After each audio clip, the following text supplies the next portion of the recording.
Well, good evening, folks. If I can call this meeting to order, welcome. We have a few agendas, as you will note on your or in your packages to follow this evening. We have 3 public meetings under the Planning Act, as well as our Committee of the Whole and Council meetings. So with that, I'm going to start the meeting off with a prayer from Councillor Barb Butters, followed by the National Anthem, led by Joel Longfellow. Councillor Butters. Thank you, Mr. Mayor. Heavenly Father, source of all truth and wisdom, who knows and loves the whole creation, watch over our community, that truth may prevail over distortion, wisdom triumph over recklessness, and the concerns of every person be heard. Amen. O Canada, our home and native land, true patriot love in all thy sons' command. Car ton bras s'est porté l'épée, il s'est porté la croix. Ton histoire est une épopée de plus brillants exploits. God keep our land glorious and free. O Canada, we stand on guard for thee. O Canada, we stand on guard for thee.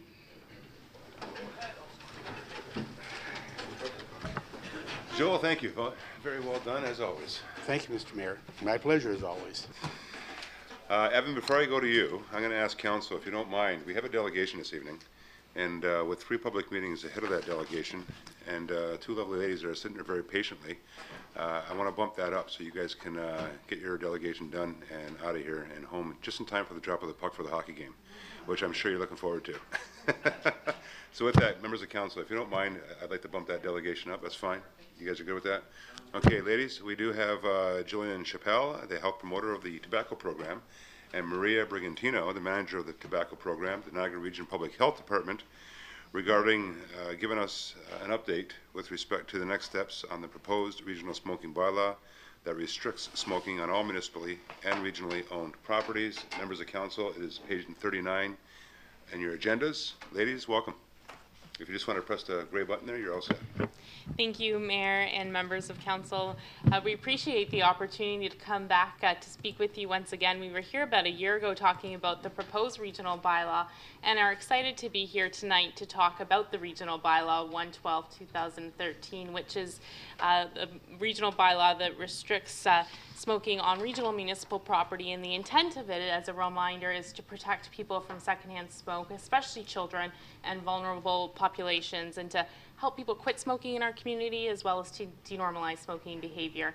So we're excited to share that we received triple majority, and we did receive 11 of 12 resolutions from 11 of 12 municipalities.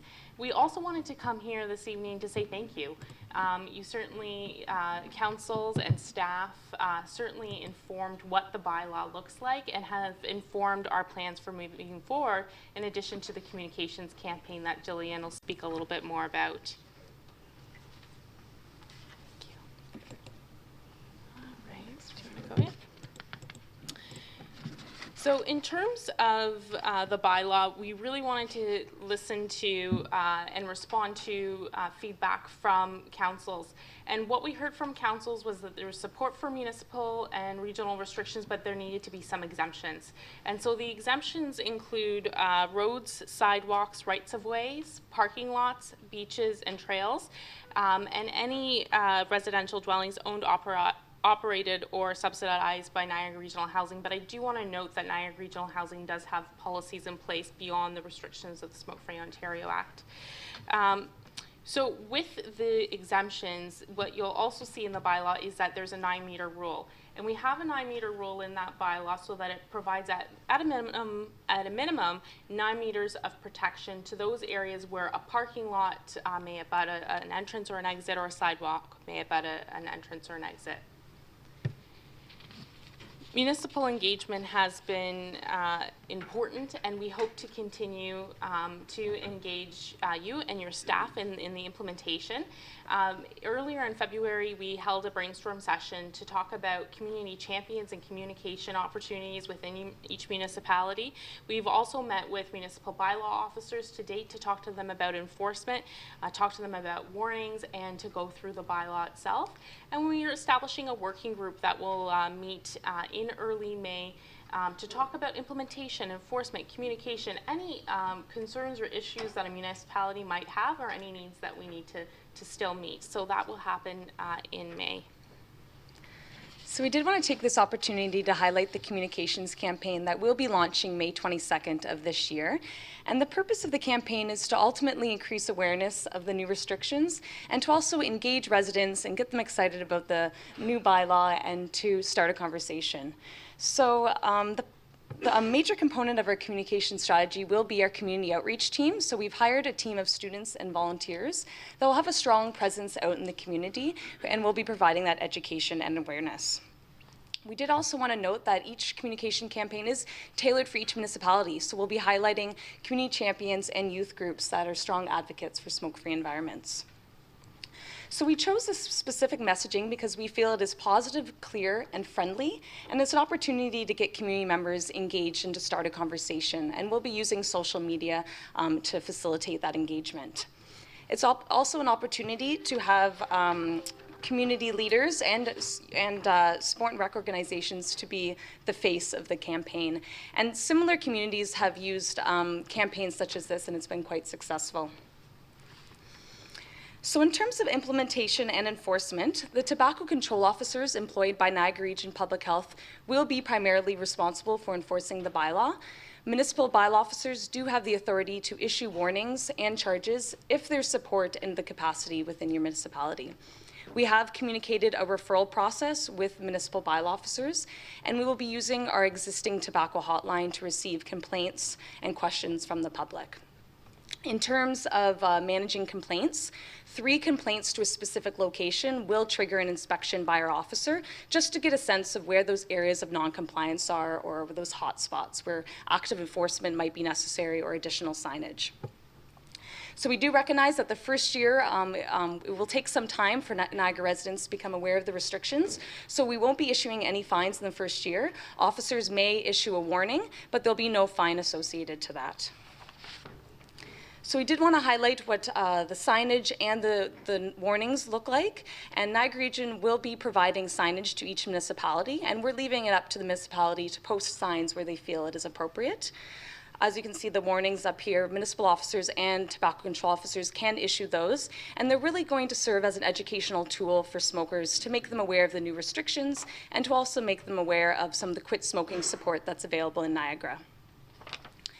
So in terms of next steps, we intend on continuing to engage our municipal partners on the implementation and enforcement plans with our working group and ongoing communication. And we want to ensure that local issues are addressed. As I mentioned earlier, the launch of the public awareness campaign is at the end of May, and we'll have a strong presence out in the community with our community outreach team. The first year will focus on education, and warnings may be issued as we feel it's appropriate. So we intend on monitoring and addressing those areas of non-compliance, and we really want to thank you for your support. We're excited about the positive impact this will have on our community, and we'll open it up to questions. Great, thank you, ladies, well done. Members of council, any questions or comments? Councillor Doucette. Thank you very much, Mr. Mayor. Through you to the ladies. I would like you to put the Valley Health and Wellness Center on your place where things happen constantly. They sit right by the door, they look right at the sign, and they smoke. Now, this time of the year it won't be as bad, but as hockey kicks in, they come out that door and they plop there. And I'm still getting complaints from a lot of people that are telling me that when they walk out, what they do is they walk out through blue smoke. So if possible, I would appreciate it if that would be an area where you would send your officers out to and start giving warnings. But I don't think you're going to get a lot of it now. You're going to get more once the hockey starts in October, September, October, November. Definitely. There, like I said, I mean, They look right at the sign, and you tell them, have you read the sign? Oh yeah, no one's going to do anything. That's what they tell you, point blank. So until someone does, they're going to believe that. So I would appreciate it if that was one of the areas that you would, because everyone enjoys the facility. It's a fantastic facility. That's one of the main complaints I get whenever I go in there, so. Okay? Thank you, Councillor. Ladies, go ahead. Through you, Mr. Mayor, certainly we will incorporate this into our enforcement and plans, working with staff to get some compliance at that area. And we'd be happy to receive any other areas of concern that we can try to be proactive about. Thank you. Further comments? Questions? Jillian, Maria, thank you. Well done, and thank you for your time this evening. Now you can see now you can go see the game. Members, we're now going to, as I mentioned earlier, move on to our public meeting. First off, I'm going to need a motion to confirm the agenda, please. Councillor Bodner, Councillor Doucette, any questions or comments? All those in favor? Opposed? That will be carried. Are there any disclosures of interest? Members? We're going to start off with our first public meeting, and this is a public hearing under the Planning Act, application for zoning bylaw amendment, Department of Planning and Development Services, report number 2014-24, and the subject is a public meeting report for a zoning bylaw amendment, file number D140514, 1838 Highway 3. Evan, the floor is all yours. Thank you, Mr. Mayor, and I just have to apologize. We have 3 public meetings tonight, and by law, I'm required to read the exact same script 3 times. So first of all, our first public meeting is for 1838 Highway 3. The purpose of this meeting, pursuant to Section 34 of the Planning Act, is to consider an application to amend the City of Port Colborne zoning bylaw 1150/97/81 as amended. The application was made by Mr. Paul Furman Sr. The zoning amendment proposes to change the zoning of the lands legally known as part of Lot 17, Concession 2, former Township of Humberstone, now in the City of Port Colborne, Regional Municipality of Niagara, municipally known as 1838 Highway 3. Notice of the public meeting was administered in accordance with Section 34, subsection 12, 13, and 14 of the Planning Act as amended, and Section 3 of Ontario Regulation 545/06. The notice of public meeting was mailed to property owners within 120 meters of the property on April 7th, 2014. A public notice sign was posted on the property on or before April 8th, 2014. Notice of public meeting was circulated to required commenting agencies and relevant city departments on April 7th, 2014. A copy of the public notice was also posted on the city's website on April 7th, 2014. So explanation of the procedure that's going to be followed. I will be doing a brief presentation of the application for the zoning bylaw amendment, followed by comments of the applicant. He's in attendance, so if he has any questions of clarification to planning staff or the applicant from members of council, oral presentations and or questions by the public. And following that, an announcement respecting written notice of passage of the zoning bylaw amendment and explanation of future meetings. So the property is currently designated both agricultural and environmental protection area in the City of Port Colborne's official plan. The part that's designated environmental protection area loosely follows the municipal drain and the floodplain that surrounds the municipal drain. The rest of the property is designated agricultural. In the zoning bylaw, as it stands right now, the entire parcel is zoned agricultural, and the zoning change will take the floodplain area and zone it environmental protection.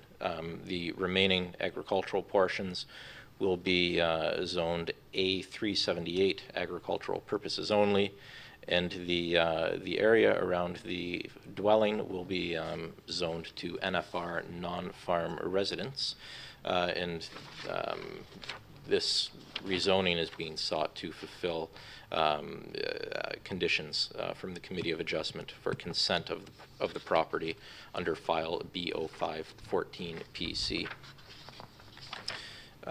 Comments that have been received to date from planning staff include comment from the Regional Municipality of Niagara Planning and Development Services, which states Regional Development Services staff is not opposed to the approval of this application from a provincial and regional planning perspective, subject to local planning requirements and any comments of the Niagara Peninsula Conservation Authority, as the proposed rezoning will address conditions of approval requested by the region for the preceding consent application as noted above. The Conservation Authority states a review of the application indicates that the limit of the floodplain associated with the Wignell drain will be rezoned to environmental protection. The Conservation Authority is satisfied that the proposed rezoning adequately recognizes the hazardous nature of the floodplain. Further, the application also proposes to rezone the rezoning of the farm parcel to agricultural purposes only, which will prohibit future residential development on the subject parcel. As such, the NPCA is satisfied that there will be no significant negative impact to the groundwater feature. In conclusion, the NPCA has no objection to zoning amendment application D14-0514. Finally, the Ontario Ministry of Transportation states that the MTO has no objection to the zoning change, but no entrance upgrade and no new entrance on Highway 3 will be permitted on either property.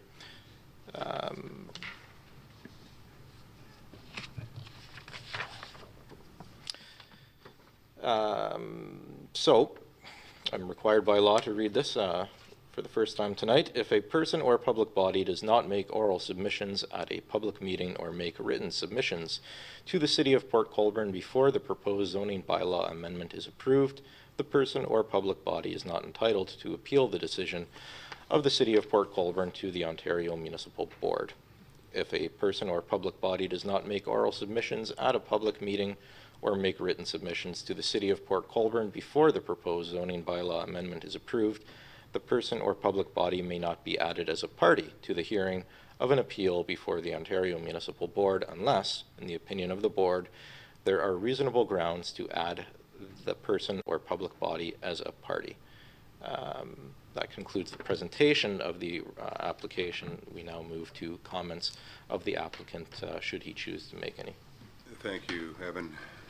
Members of Council, I'm now going to ask the applicant if he has anything to add or come forward to speak about your application. You're good? Perfect. Thank you. Members of Council, any questions or comments? Councillor Butters? Thank you, Mr. Mayor. Through you to our planner or whoever. I'm a little bit puzzled. This residence has been there for a very long time. Why has this become necessary? Or what's the purpose of it? Oh, yeah, sorry. As I stated, it's to fulfill a condition of consent. So the applicant has severed the farm residence off of the agricultural field, and so this has sparked the need to rezone the agricultural portion to agricultural purposes only, as required by the city's official plan and the region and the province. And then once that starts, then the process opens to recognize the environmental features on the property as well. Go ahead. Thank you. So the section that's outlined, then that's like a separated piece then from the surrounding lands? In some respects, yes. The part that's hatched diagonally is going to be the new lot essentially, and that's the lot that has the residence on it. Thank you. Further questions or comments, members of Council? With none? Evan? All right, thank you. Now we're open to oral presentations and or questions by the public. Are there any questions or presentations by members of the public? With none? Mr. Och, it's all yours. Okay. Announcement respecting written notice of passage of the zoning bylaw amendment. If you wish to be notified of the approval of the zoning bylaw amendment, you must make a written request to the clerk. Only those persons in public bodies that give the clerk a written notice for the notice of passing of the bylaw will be given notice, and I should say the applicants will get a notice as well. The form to request notice is on the table at the back. Just make sure you're signing the right one. There are 3. Now, an explanation of future meetings. This concludes the public hearing under the Planning Act.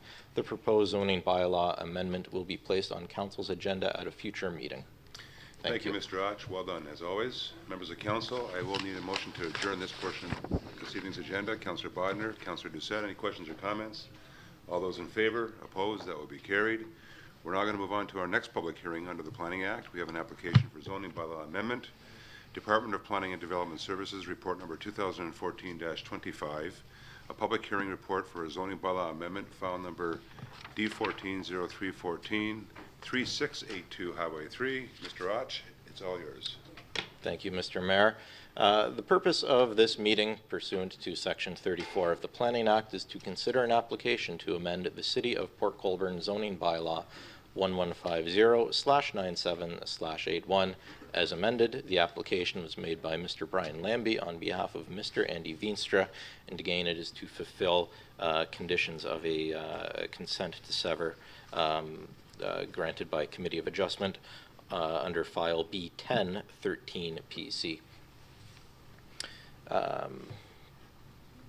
The zoning amendment proposes to change the zoning of lands legally known as part of Lot 10, concession to former township of Humberstone, now in the City of Port Colborne, Regional Municipality of Niagara, municipally known as 3682 Highway 3. Notice of the public meeting was administered in accordance with Section 34, subsections 12, 13, and 14 of the Planning Act, as amended in Section 3 of Ontario Regulation 545/06. The notice of public meeting was mailed to property owners within 120 meters of the property on April 7th, 2014. A public notice sign was posted on the property on or before April 8th, 2014. Notice of the public meeting was circulated to required commenting agencies and relevant city departments on April 7th, 2014. A copy of the public notice was also posted on the city's website on the same date. An explanation of the procedure to be followed. I will be doing a brief presentation of the application following an opportunity for comments of the applicant. Mr. Lambie is in attendance tonight. Questions of clarification to planning staff or applicant will follow that. The floor will open to oral presentations and or questions by the public, followed by an announcement respecting written notice of passage of the zoning bylaw amendment, and following that, explanation of future meetings.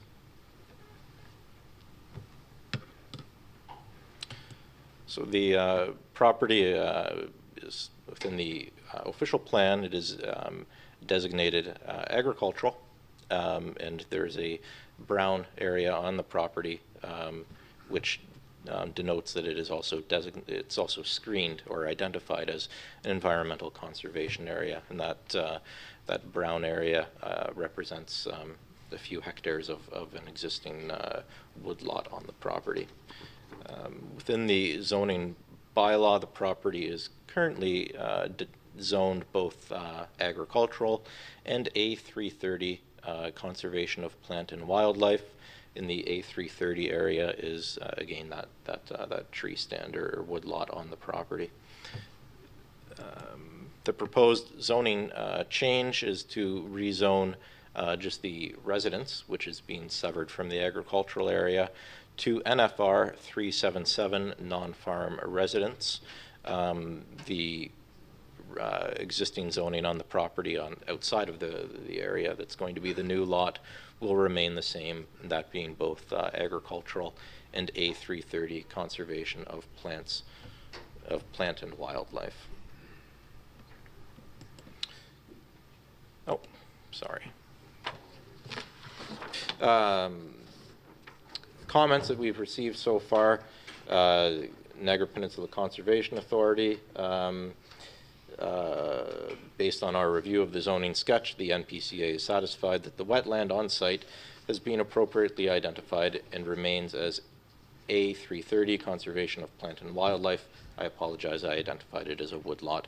The authority is also satisfied that any future development can be reviewed by the NPCA to prevent negative impacts on the watercourse on the site.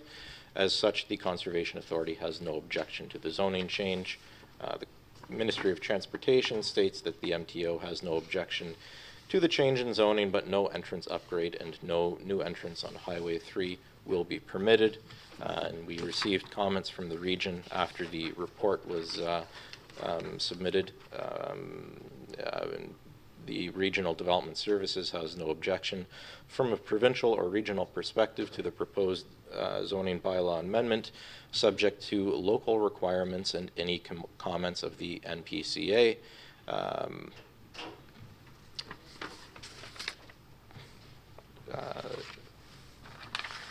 Now, for the second time tonight, I'm required to read the following.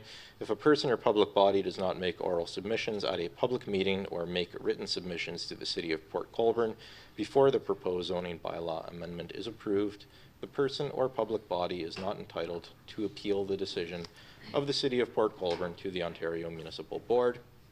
If a person or public body does not make oral submissions at a public meeting or make written submissions to the City of Port Colborne before the proposed zoning bylaw amendment is approved, the person or public body may not be added as a party to the hearing of an appeal before the Ontario Municipal Board unless, in the opinion of the Board, there are reasonable grounds to add the person or public body as a party. That concludes my presentation. We are now open to comments of the applicant. Thank you, Evan. If I can have the applicant come on up. Mr. Lambie, welcome. Thank you, Your Worship. Tonight's application is to satisfy a condition of consent. We've received permission to sever the surplus dwelling. The 38 acres, a large agricultural land, will actually be severed and merged with other lands that my client owns to the north, and the house will continue to be used for residential purposes. So the purpose of the zoning is simply to restrict the house to non-farm residents. Any questions? I'd be happy to answer them. Thank you, Mr. Lambie. Members of council, are there any questions or comments? With none, thank you.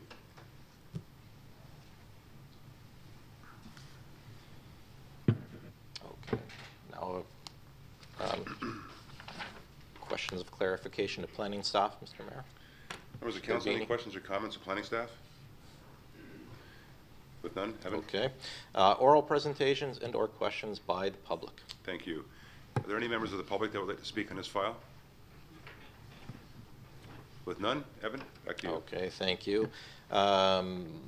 If you wish to be notified of the approval of the zoning bylaw amendment, you must make a written request to the clerk.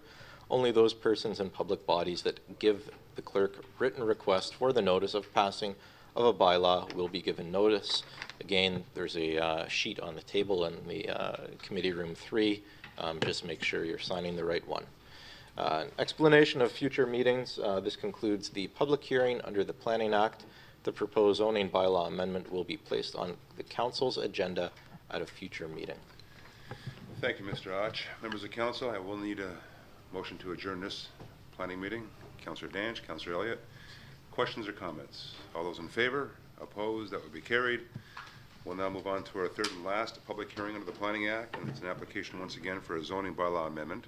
Department of Planning and Development Report number 2014-26. The subject, a public hearing report for a zoning bylaw amendment. File number D14-0414, 287 Colley Street East. Once again, members, the documents are in your agenda, pages 23 to 32. Mr. Och, the floor is yours. Thank you. The purpose of this meeting, pursuant to Section 34 of the Planning Act, is to consider an application to amend the City of Port Colborne zoning bylaw 1150-9781 as amended. The application was made by Mr. Gary Newman on behalf of Caisse Populaire Welland Limité. The zoning amendment proposes to change the zoning of the lands legally known as lots 24 to 26, NP 788, former township of Humberstone in the City of Port Colborne, Regional Municipality of Niagara, municipally known as 287 Kalali Street East. Notice of the public meeting was administered in accordance with Section 34, subsections 12, 13, and 14 of the Planning Act, as amended in Section 3 of Ontario Regulation 545/06. The notice of public meeting was mailed to property owners within 120 meters of the property on April 7th, 2014. A public notice sign was posted on the property on or before April 8th, 2014. Notice of public meeting was circulated to required commenting agencies and relevant city departments on April 7th, 2014. A copy of the public notice was also posted on the city's website on April 7th, 2014. An explanation of the procedure that is to be followed. I will be doing a brief presentation of the application, followed by comments of the applicant who is in attendance tonight, questions of clarification to planning staff or the applicant, followed by oral presentations or questions by the public. Following that, there will be an announcement respecting written notice of passage of the zoning bylaw amendment, and following that, an explanation of future meetings. So jump right in here. Property is designated urban residential within the city of Port Colborne's official plan. The property is currently zoned R2-26-H, neighborhood commercial and bank holding. And the zoning bylaw, council may remember, that was just applied in the fall of 2013.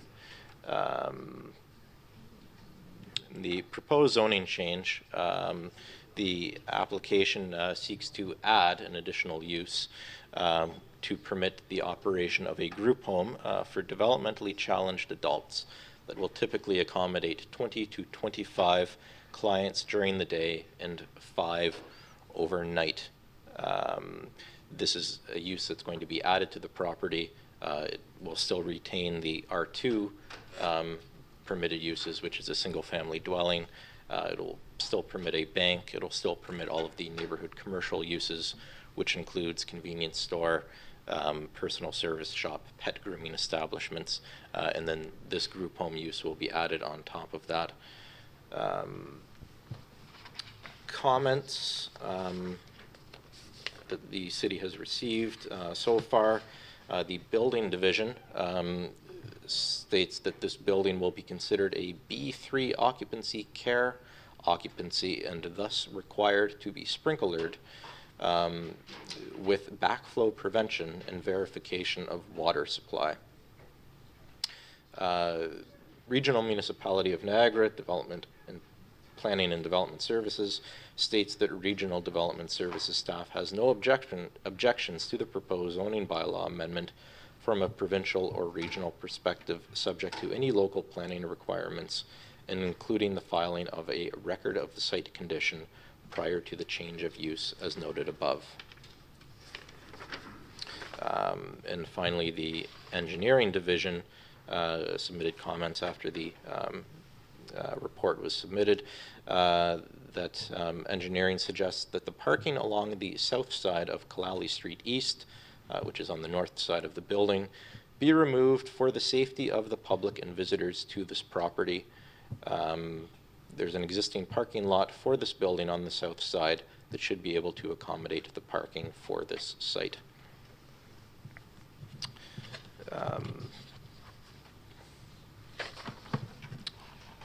Brings us to the third time that I'm reading this tonight. If a person or a public body does not make oral submissions at a public meeting or make written submissions to the City of Port Colborne before the proposed zoning bylaw amendment is approved, the person or public body is not entitled to appeal the decision of the City of Port Colborne to the Ontario Municipal Board. If a person or public body does not make oral submissions at a public meeting or make written submissions to the City of Port Colborne before the proposed zoning bylaw amendment is approved, the person or public body may not be added as a party to the hearing of an appeal before the Ontario Municipal Board unless, in the opinion of the Board, there are reasonable grounds to add the person or public body as a party. That concludes my presentation of the application. We are now open to comments from the applicant, Mr. Mayor. Thank you, Mr. Och. Is the applicant in attendance? There he is. If you want to come on up and make comments, you're more than welcome.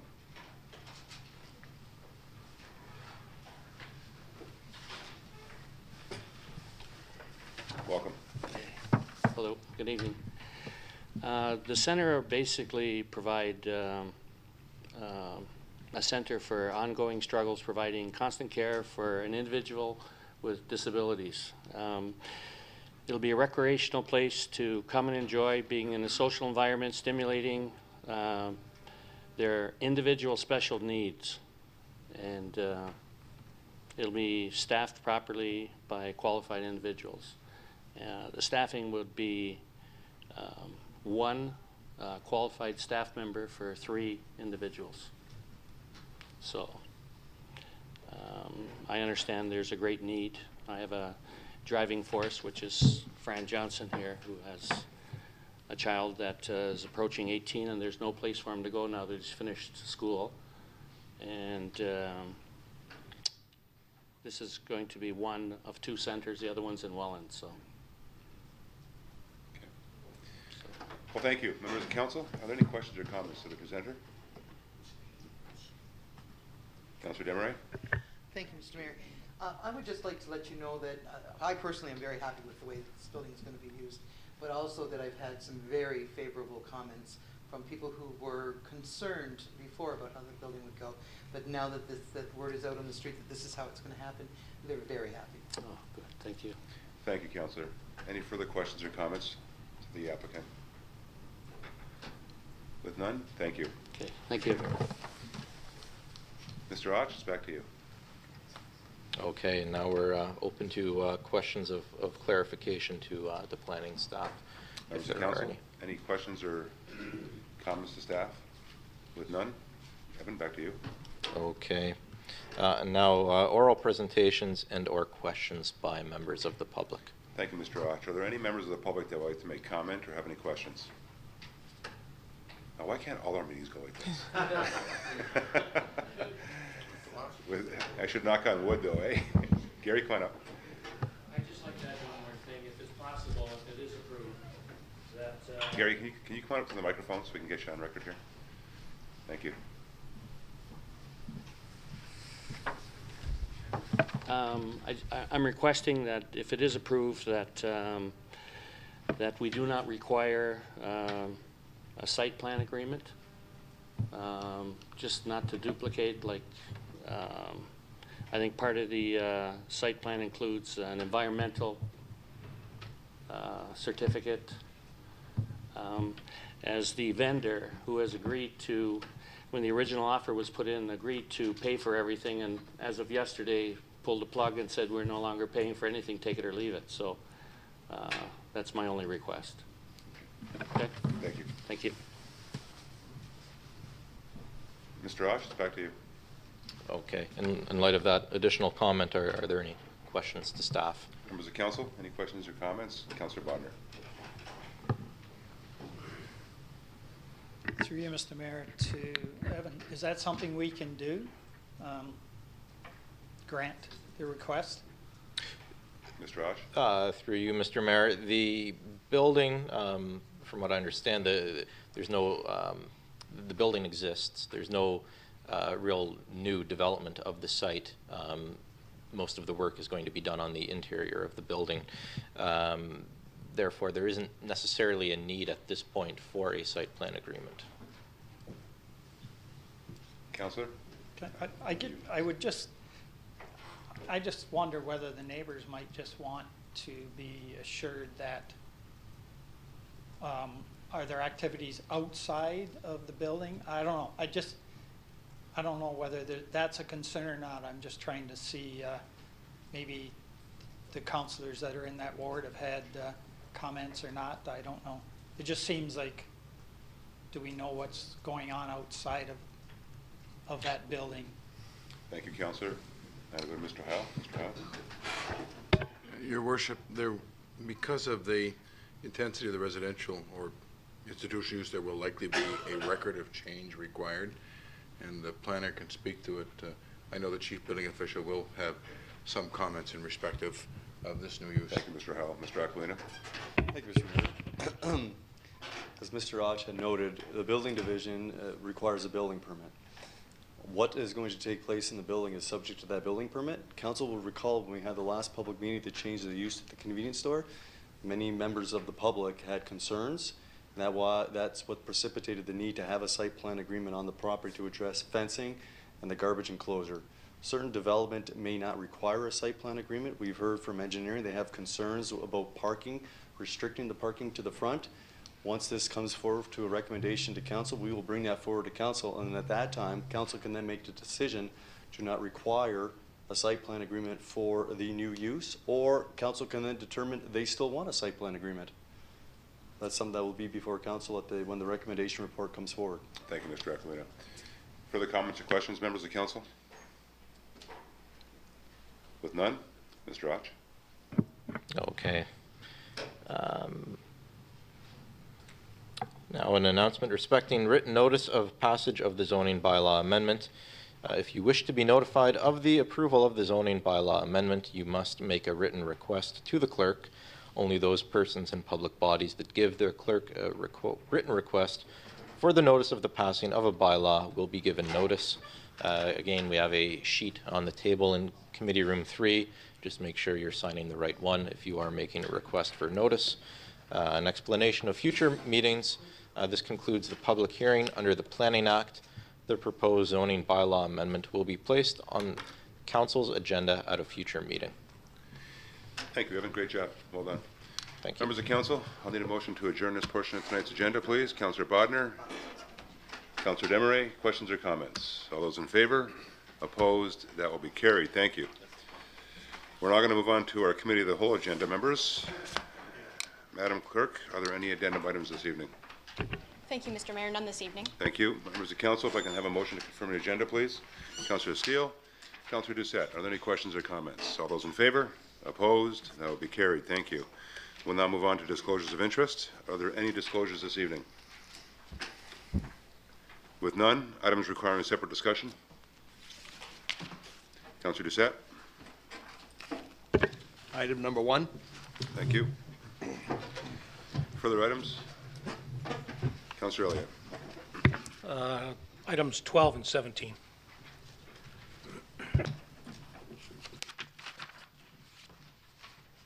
Further items? If I can have item 5 raised, please. Councillor Bodnar. If you want to raise item 5, I'd appreciate that. Any other items, Councillor? Councillor Bodnar? No. That was it? Further items? With no further items, we'll now move on to a motion to accept the remainder of the items, please. Councillor Kenny, Councillor Butters, questions or comments? All those in favor? Opposed? That will be carried. There are no presentations. We already had our delegation members. I'll move on to my report, and then following that, we'll go on to the Regional Council's report. Councillor Barrick, you're all set. We'll queue you up. Members of council, just a brief report this evening with respect to the Niagara Health System, in particular as it relates to communications that I've been having with, or trying to have with Dr. Kevin Smith. I most recently took the opportunity to follow up with Dr. Smith with respect to emails that I had sent to his attention, both on February 11th, 2014, and following that, March 14th, 2014. And something I've brought to your attention in the past, I know, but I wanted to bring to your attention this evening because, quite frankly, I haven't received a response from both those emails at all by Dr. Smith. As I stated within both previous emails and in my updates to you, a discussion between Dr. Smith and our team here in the city of Port Colborne and throughout is timely as we together move forward with the Health Links implementation, as you're fully aware of, especially those that sit on the Physician Recruitment Committee as well as the South Niagara Healthcare Corporation, as well as the soon-to-be-released paper by the Association of Ontario Health Centres, the AOHC. I forwarded to members of council today a copy of that paper, and you can see how robust and extravagant that paper is with respect to direction that municipalities in general through the province of Ontario are taking on their own, and because of obvious reasons. I also cannot cannot impress upon Dr. Smith enough how critical it is to announce some siting options for the 2 standalone UCCs outlined in his report to the Minister sooner rather than later. There continues to be a great deal of emphasis placed on a new South Niagara Hospital, as we read in the media quite often, and of course here through emails and other communications, the emphasis placed on a new South Niagara Hospital. However, members of council, there has been no mention of the 2 standalone UCCs that are equally as critical to South Niagara residents.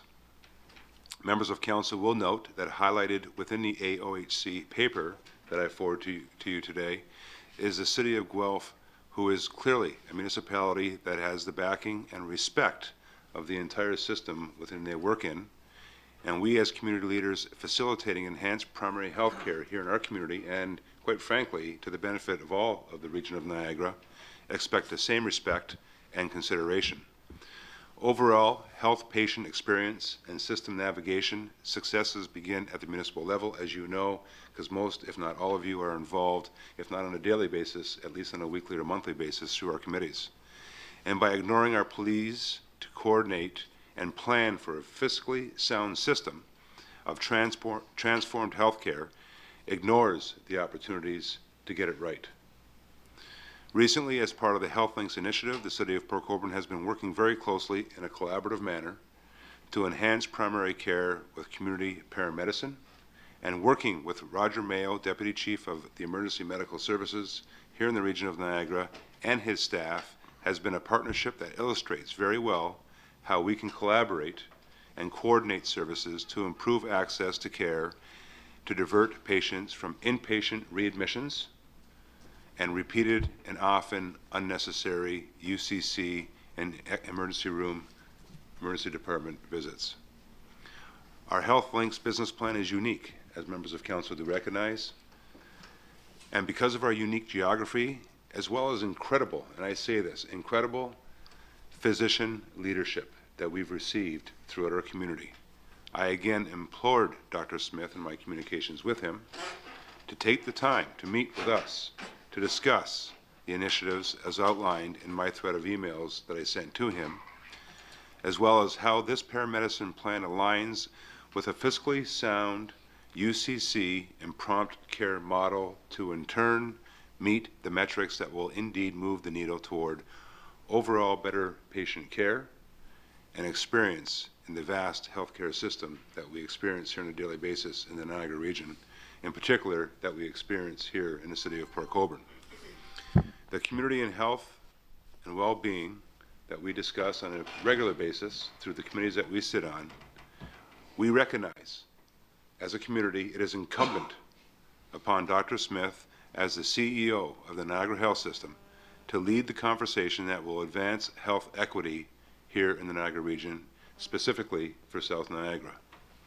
We are simply asking that, one, we start the process immediately, as I've outlined earlier on, and two, that Dr. Smith ensure that we as a community, working together, and our community leaders, including you members of council, as well as those throughout the community, such as our physician leaders and partners, are part of this process. I look forward to his response after the third email that I've sent him today, and hopefully I'll at the very least get some response from him. That's I'm actually, I don't want to go that far yet, because I'm not sure what would follow that effort. It is becoming frustrating, as you can well imagine. And you know, at the very least, at least acknowledge the emails that I'm sending him. Unfortunately, it hasn't even come to that, so I'm trying. And finally, members of council, as you know, the City of Port Colborne is preparing an asset management plan. We just recently met on that and how important it is to, in fact, get that plan in place sooner rather than later. As I mentioned, the City of Port Colborne, for those of the public that may not be aware, excuse me, is currently embarking on a strategic asset management plan. This plan will be our community's blueprint that ensures a sustainable infrastructure investment plan for our existing, but equally as important, our future infrastructure requirements. For those, I'm just going to digress from my notes here for a second, members of council, because those that have been on council for as long as I have, and to some extent I think probably too long, will recognize that we embarked on this same direction, this same effort back, 1994, Yvon, back in 1994. And then again in 97 when I took this office, and I think Billy and of course Ron will recall how disciplined we became to put that plan in place. And then the following ensued. The following that we're going to now, and the intent, of course, in the next steps that we're now going to take once again. One is, as we did back then, was evaluate our existing capital assets. The second part of that was to prioritize and to put into the queue those capital projects, 5, 10, 15, 20 years down the road. And I remember back then and Yvonne, you'll recall back in 94 when we had that queue developed, we sat back and thought, where the heck are we going to find the money for this? Are we ever going to get to these projects? Well, we did. Here we are in 2014, and over the course of the past decade and a half, we did find the money. We leveraged that money, and to some extent, with no or very little impact to the property taxpayers, and of course with very little to no debt, the lowest in the region, well, one of the lowest in the region, quite frankly. But we did it, and we stuck to it in a disciplined manner, in disciplined structure. We got to those projects that we queued up, and of course we found the funding for those projects, which is the second part of the process. And then finally, as I said, is establishing a sustainable funding strategy, including the leveraged funding opportunities. We have one right now, the Building Canada Fund, that's presenting itself.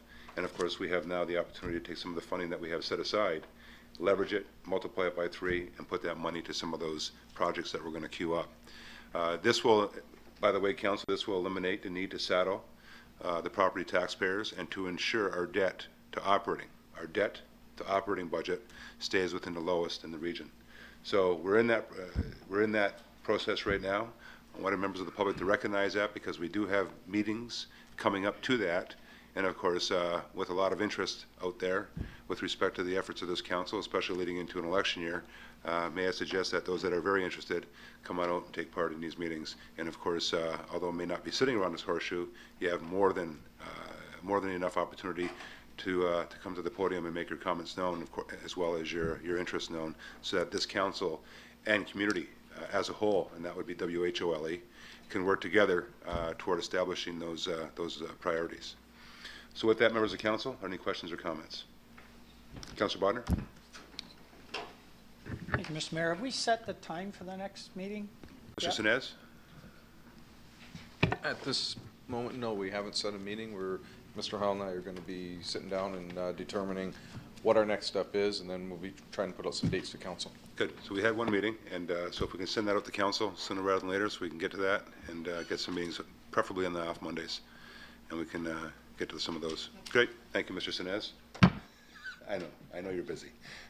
It's got to all be done. What are you going to do? Members, any further comments or questions? Councillor Barrick, podium is yours. Great, thanks very much, Mr. Mayor. Council may recall I was here a few weeks ago to touch base upon the region's Niagara Week priorities. And so Niagara Week is next week, and I wanted to delve into one of those topics in particular, as I'll be meeting with the Ministry of Energy, the Ministry of Economic Development, and the Ministry of Infrastructure in separate meetings to discuss the proposed BEC Economic Cluster Electricity Pilot Program. We're proposing a BEC Economic Cluster Program or pilot in order to provide Niagara municipalities within 50 kilometers of the BEC hydro generating station with a 2-cent kilowatt-hour savings for those industrial facilities in the cluster whose electrical power costs represent 7.5% of their total fixed costs. These savings in electrical power costs would improve the competitiveness of those manufacturers who are experiencing high power costs in relation to overall operational costs and competitive challenges from outside Ontario as a result.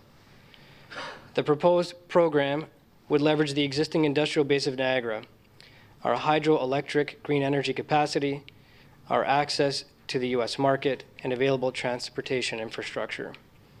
The creation of the BEC Economic Cluster Electricity Pilot would allow Niagara firms to compete for investments and markets more effectively with Western New York State. Why are we competing with Western New York?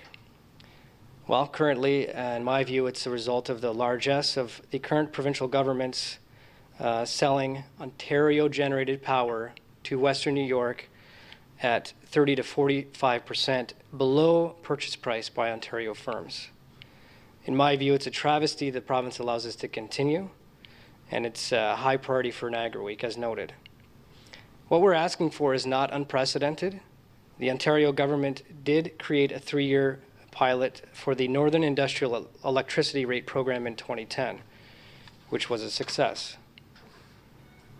Given the economic outlook and the recent impacts in Niagara for large power users, this initiative would redress the imbalance in power cost and to restore the competitiveness of Niagara industrial power users, large and small, within a 50-kilometer radius of the BEC hydroelectric station in Niagara Falls. So that cheap power being generated from Niagara Falls is, to a large extent, what made Niagara an industrial powerhouse many years ago. And our view is to ask the province to give us our competitive advantage back. And so that's one of the items I'll be speaking about personally, and I know, Mr. Mayor, you also will be part of Niagara Week as well. The other item I wanted to bring up this evening, Mr. Mayor, is just to get back to, through you, Councillor Bodner and his request to have the sign changed for Miller Road, which the region, one of the street signs was Miller Street. And so I did contact the region. They did, in fact, replace the sign. The sign location, however, was located in Welland. So I say this tongue-in-cheek, but it did beg the question if Councillor Bodner is anticipating running in Welland this time. So I throw that out there, and I'll take any questions. Thank you. Thank you, Councillor. There was a hint to that, by the way. So annexing Welland piece by piece. But thank you, David. Well done. Members of council, any questions or comments? Councillor Elliott. Thank you, Mayor. Through you to Dave. The 50-kilometer radius, does that take into account all of the municipalities of Niagara? They're all included in, and does it extend beyond the borders of the region of Niagara? Councillor. Great, thank you, Mr. Mayor, through you. It does include the entire Niagara region, and I can't say for sure if it includes outside of the region. I could confirm that and get back to you. Thank you. Further questions or comments? Councillor Bodner. How did I know that was coming? Thank you, Regional Councillor Barrick. And yes, that was located in Welland, but if I show you on a map, you'll see how it runs into Port Colborne. So that was the concern that, that we needed to get people in here. The energy reduction for industry, I think that's a great idea. I know that's been championed for years by Regional Council. And actually, our mayor has had quite a bit of thoughts on that over the years. I heard him certainly express his opinions. My question is, who picks up the difference? Is that going to then be, is the difference going to be put on the residential householder? And in your discussions at Queen's Park, can you run that by them and see how that would all work out? Councillor. Thank you. So the intent is to set up a similar program as they created for Northern Ontario. So that's the intent. It's certainly a question that's come up. And the other piece is, again, the surplus power being generated, sold to Western New York at a 30 to 45% sale price, less than what they're charging Ontario. So in effect, we're generating power, giving it a discounted rate to Western New York, and they are using that our own cheap power to take away our own industry from us. So I think that's a critical piece for all of Ontario, number one, and number two, to bring Niagara's competitive advantage back. So you do bring up a good point, and we'll be sure to address that. Thank you, Councillor. Councillor Butters. Oh, thank you, Mr. Mayor. I think the point needs to be made really clearly to the government where we would not want that difference to come back as on residents. Thank you, Councillor. Any further questions or comments? Just one comment I want to make, and David, you bring up a valid point with respect to economic development. Actually, Bob and I were having that discussion today. One of the things that we're looking at doing right now, regionally, as David knows, as well as here locally, as you know, members of council, is moving forward with an aggressive marketing strategy to let those folks from abroad know what we have to offer, both within the region as well as in the city of Port Colborne. The state of New York does have a $750 million statewide incentive program that involves not only what David speaks of with respect to hydro granting, but also including grants, low-income and low-interest loans, tax credits, and lower-cost power allocations, as is mentioned here tonight. The fact of the matter is, we have the same, if not more, to offer, and that's what people don't know enough of, and hence the reason why we want to move forward with a very aggressive marketing strategy to let people know that. For example, foreign trade zone. We have foreign trade zone-like incentives already available here across the entire country, but especially here in Port Colborne. Tax increment financing. David mentions the hydro as one loose end we have yet to tie up that the province must come to the table with. And I thank David and his team at the region for taking that on. But as well, the other tax credits and the other incentives, the CIPs, and the list goes on, that we have in comparison and in competition with those from abroad, like Western New York, we have available here in the city of Port Colborne and throughout the region of Niagara. Again, the only loose end that exists is the hydro, is to try and get those hydro incentives more competitive, if not better. And let's face it, it used to be that way at one time, because we produce that hydro right here in Niagara. And there's no real cost to piping or putting that hydro onto the grid and throughout the province, because it's right here. So we offer that advantage. So good on you, David, on bringing that forward during Niagara Week, and hopefully we can get some positive response from the province. Okay. Thank you. Members of council, we're now going to move on to councilors' items of new business. Members of council, Councillor Steele, and then Councillor Doucette. Thank you, Worship.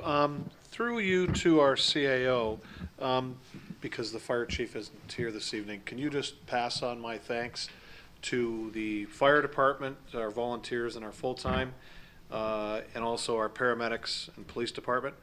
On Good Friday, which wasn't so good for my wife and I, my son was hit by a vehicle. He's fine. He broke his fibula in his left leg, so that's what happens when you tangle with a truck.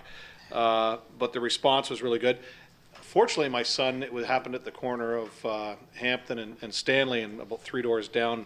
My good friend, who's a good volunteer fireman, Matt Lannon, was the first on the scene. He didn't know who it was, and my son poked his head up from the pavement. There was a lady there who we appreciated. She called 911 and brought a blanket out, and he looks up and goes, Lannon, you know. And the lady goes, do you know this kid? And he goes, oh, yeah, I know this kid. So we had 2 volunteers that were there really quick, because, as I say, Matt was 3 doors down. His buzzer went off, and he walked out and saw what was going on. And so if you could just send a thank you. I wanted to thank the fire chief publicly tonight, if he was here. But basically, those 3. You know, I was at home. My wife was at work. She works at the ICU in Welland Hospital, and my nephew comes running in and says, Riley fell off his bike and he can't get up. And I'm, okay. He didn't say he got hit by a vehicle or anything like that. And so my 2 older sons had 2 of my vehicles, and my wife has our other vehicle because she's at work. So I go walking the 3 blocks from my house on Olga Drive over to Stanley, and I come around the corner, and oh my gosh, you know, there's tons of people there. Actually, our friendly neighborhood reporter over there was there, and you know, there's 2 fire trucks, an ambulance, 3 police cars, and lots of concern, which was good. But I do appreciate it. The guys were really good. As soon as I got there, obviously, I mean, the position I'm in, both in politics and my business, I know most of our guys, and plus the police department.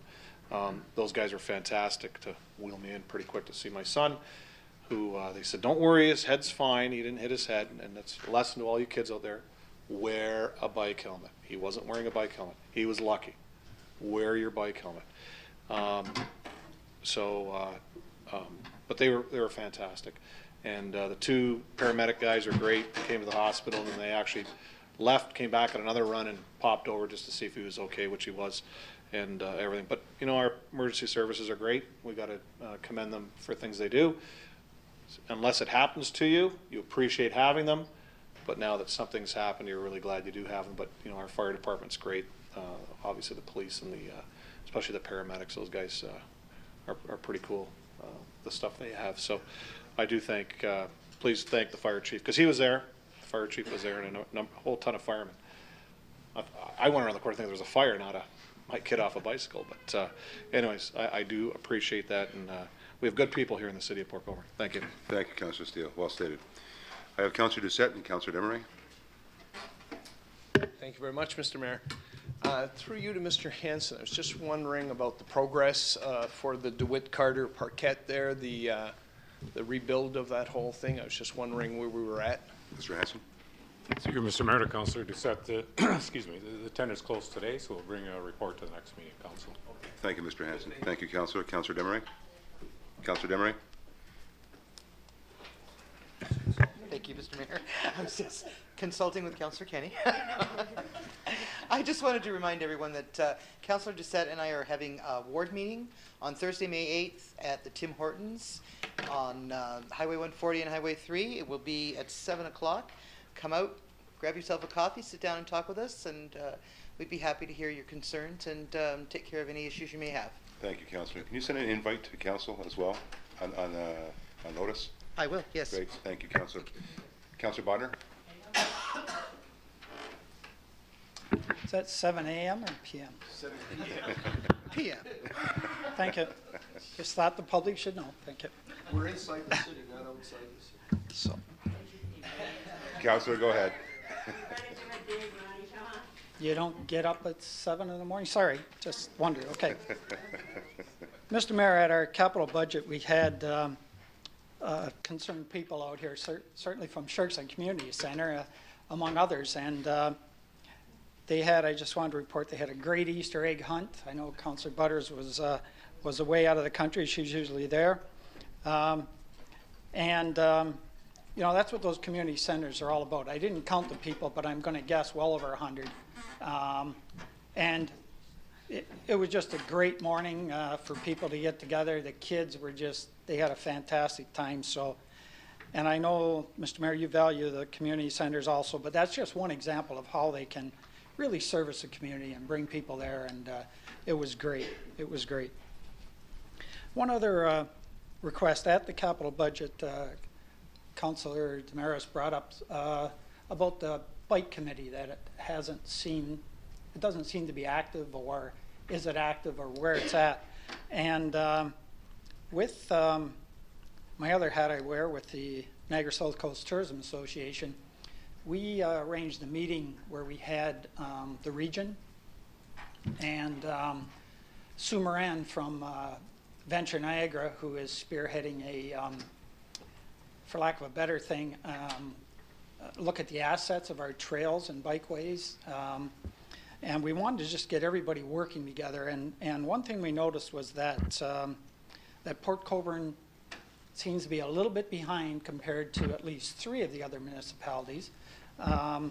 As far as the bike opportunities, and I'm asking Mr. Mayor whether we could look at developing an active transportation committee, and which could encompass the bike and trails.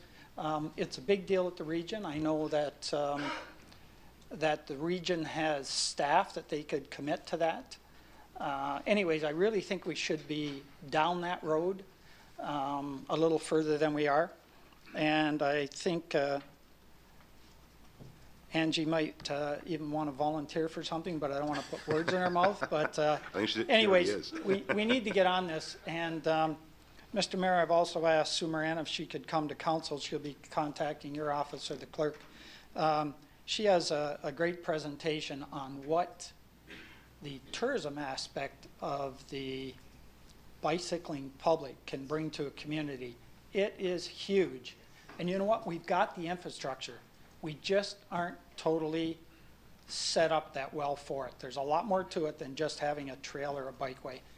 But the spin-off is huge. So anyways, I'd like to give you a heads up, and I just wondered how we might move ahead with the active transportation committee. Thank you. Thank you, Councillor. Now, I think some of this is already underway, and for the most part regionally, and we do all have representatives on that committee.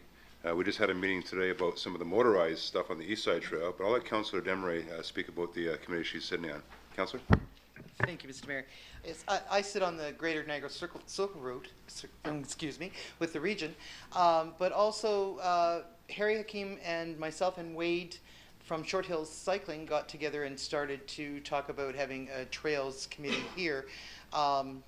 It was just a very quick meeting to talk about it, but an active transportation committee is probably the way to go, rolling everything into one. More people could sit at the table. We could probably get a lot more done in a lot shorter time. I'd be happy to serve on that as well, but we do need to move forward with it quickly. Quad Niagara has been instrumental in putting together the Niagara Trails Committee. Those guys are great. There's a pile of different user groups. They're all together and working on the East Side trails. We've been really busy working on it, and I'm sure we could do a lot more, but there'll be something coming to council, I think, next council meeting. The 14th, I believe. Yeah. Hopefully, right, Harry? Yeah, we hope so. Thank you, Councillor. And with that, Councillor, why don't we get this ball rolling now? So I will take a motion for leave of council. Moved by Councillor Bodner, seconded by Councillor Butters. Questions or comments to leave? All those in favor? Opposed? That would be carried. I'm assuming a motion to create an active transportation committee. We'll put that on the table. Moved by Councillor Bodner, seconded by Councillor Desmarais. Comments or questions to that? Mr. Heil. We'll bring back terms of reference to deal with the expanse and the details on what the committee will be responsible for. We'll try to get it for the next meeting. Thank you. And with that said as well, we'll go through the whole protocol of advertising for folks that would want to sit on that committee as per their terms of reference, etc. Okay, Councillor Bodner. Thank you, Mr. Mayor. Terms of reference, we may not have to reinvent the wheel. There are these committees out there, the region has it, so we may be able just to borrow some from that already going on. Or our own committees that we've had that have dealt with the same thing. Mr. Heil? Your Worship, I would just go to, we're going to rob from others. That's why I said we could probably might get it back for the next meeting. If we had to create our own, no. Great, thank you, Mr. Heil. Members of council are fine with that? Any further questions or comments to that motion? All those in favor? Opposed? That would be carried. Councillor Bodner, thank you, and Councillor Desmarais, thank you. Move on to Councillor Butters. Thank you, Mr. Mayor. On Sunday, I was on my way home, actually from the fire hall, and going east on Highway 3, and I realized that Weaver Road and Carl Road are going the wrong way. Weaver Road is pointing north, and it should be pointing south, and Carl Road ought to be pointing north, but it's going south. So it might be good, I don't know who can, I know it's like the provincial highway, and I don't know who did the signs, but for anybody that, if they turn left onto Carl Road, it will not be a good thing. If they think they're going on Weaver, it'll be a disaster. Tow trucks will make some money, but it'll be a very bad thing. So if we could make sure that those signs get fixed, that would be great. Thank you. Thank you, Councillor. Mr. Hanson? Through you, Mr. Mayor, our road superintendent notified the MTO. The signs were installed incorrectly, obviously, and they've been notified and understood they did change them. I didn't follow up and check with that, but they were in the process of changing the signs to the correct location. Hopefully that's been done today. As of yesterday, they were. Okay. We'll follow up again tomorrow to be sure, but their maintenance company hadn't been made aware of it, and we're going to change the signs. Great, thank you. Councillor Danch. My turn for the mic. As a Main Street merchant and a member of the Main Street BIA, we got together earlier this year and we thought, what can we do to Main Street? You know, we've had all this work done and whatnot, and one thing we came up with was the idea of putting a clock on Main Street. So we've gone out and I forwarded you guys the design of that clock. The intent was to try and put this clock on the Chamber of Commerce property in the front yard. It's quite a decent looking design. Sandy from Windwalker is sitting there if anybody's got any questions for him later. I guess at this time I'd like to see if Mr. Hansen can do a little staff report for us. The only thing we're asking the city for is for a 110 circuit for the hydro to run the clock, and if they would look after the planning of the gardens around this clock. It's pretty decent looking. It's got a buoy marker, which are out on the lake. It's got an anchor on it, which is on the front of every bow of every ship, and it also has our little insignia on the top. It's very impressive looking, and it wouldn't cost the city any money. The BIA would be looking after it with a little bit of help from the region, and at this time I'd like to see if we can get a staff report from Ron and go ahead with this. Great, thank you, Councillor Danch. Mr. Hansen? Through you, Mr. Mayor. Yes, we met with the Gateway BIA, Lindsay Richardson from Planning and myself met with the Gateway BIA about 2 weeks ago, I think. Looked at their plan. It's a great plan for enhancement of the grounds on 76 Main Street. Had a good discussion in terms of what the BIA was willing to do in terms of materials and labor and so on.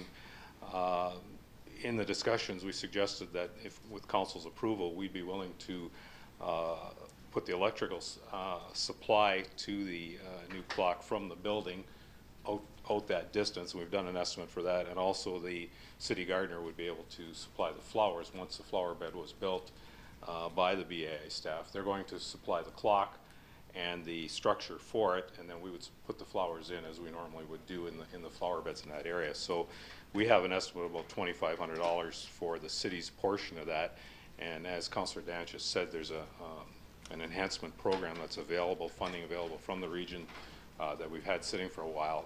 That is 50-cent dollars on these types of enhancements. So we looked to piggyback on that. So we'll bring that report forward through Mrs. Richardson for the next meeting of council with all those costs, and hopefully get some support on doing the enhancement. Thank you, Mr. Hansen. Thank you, Councillor. Further new business, Councillor's items.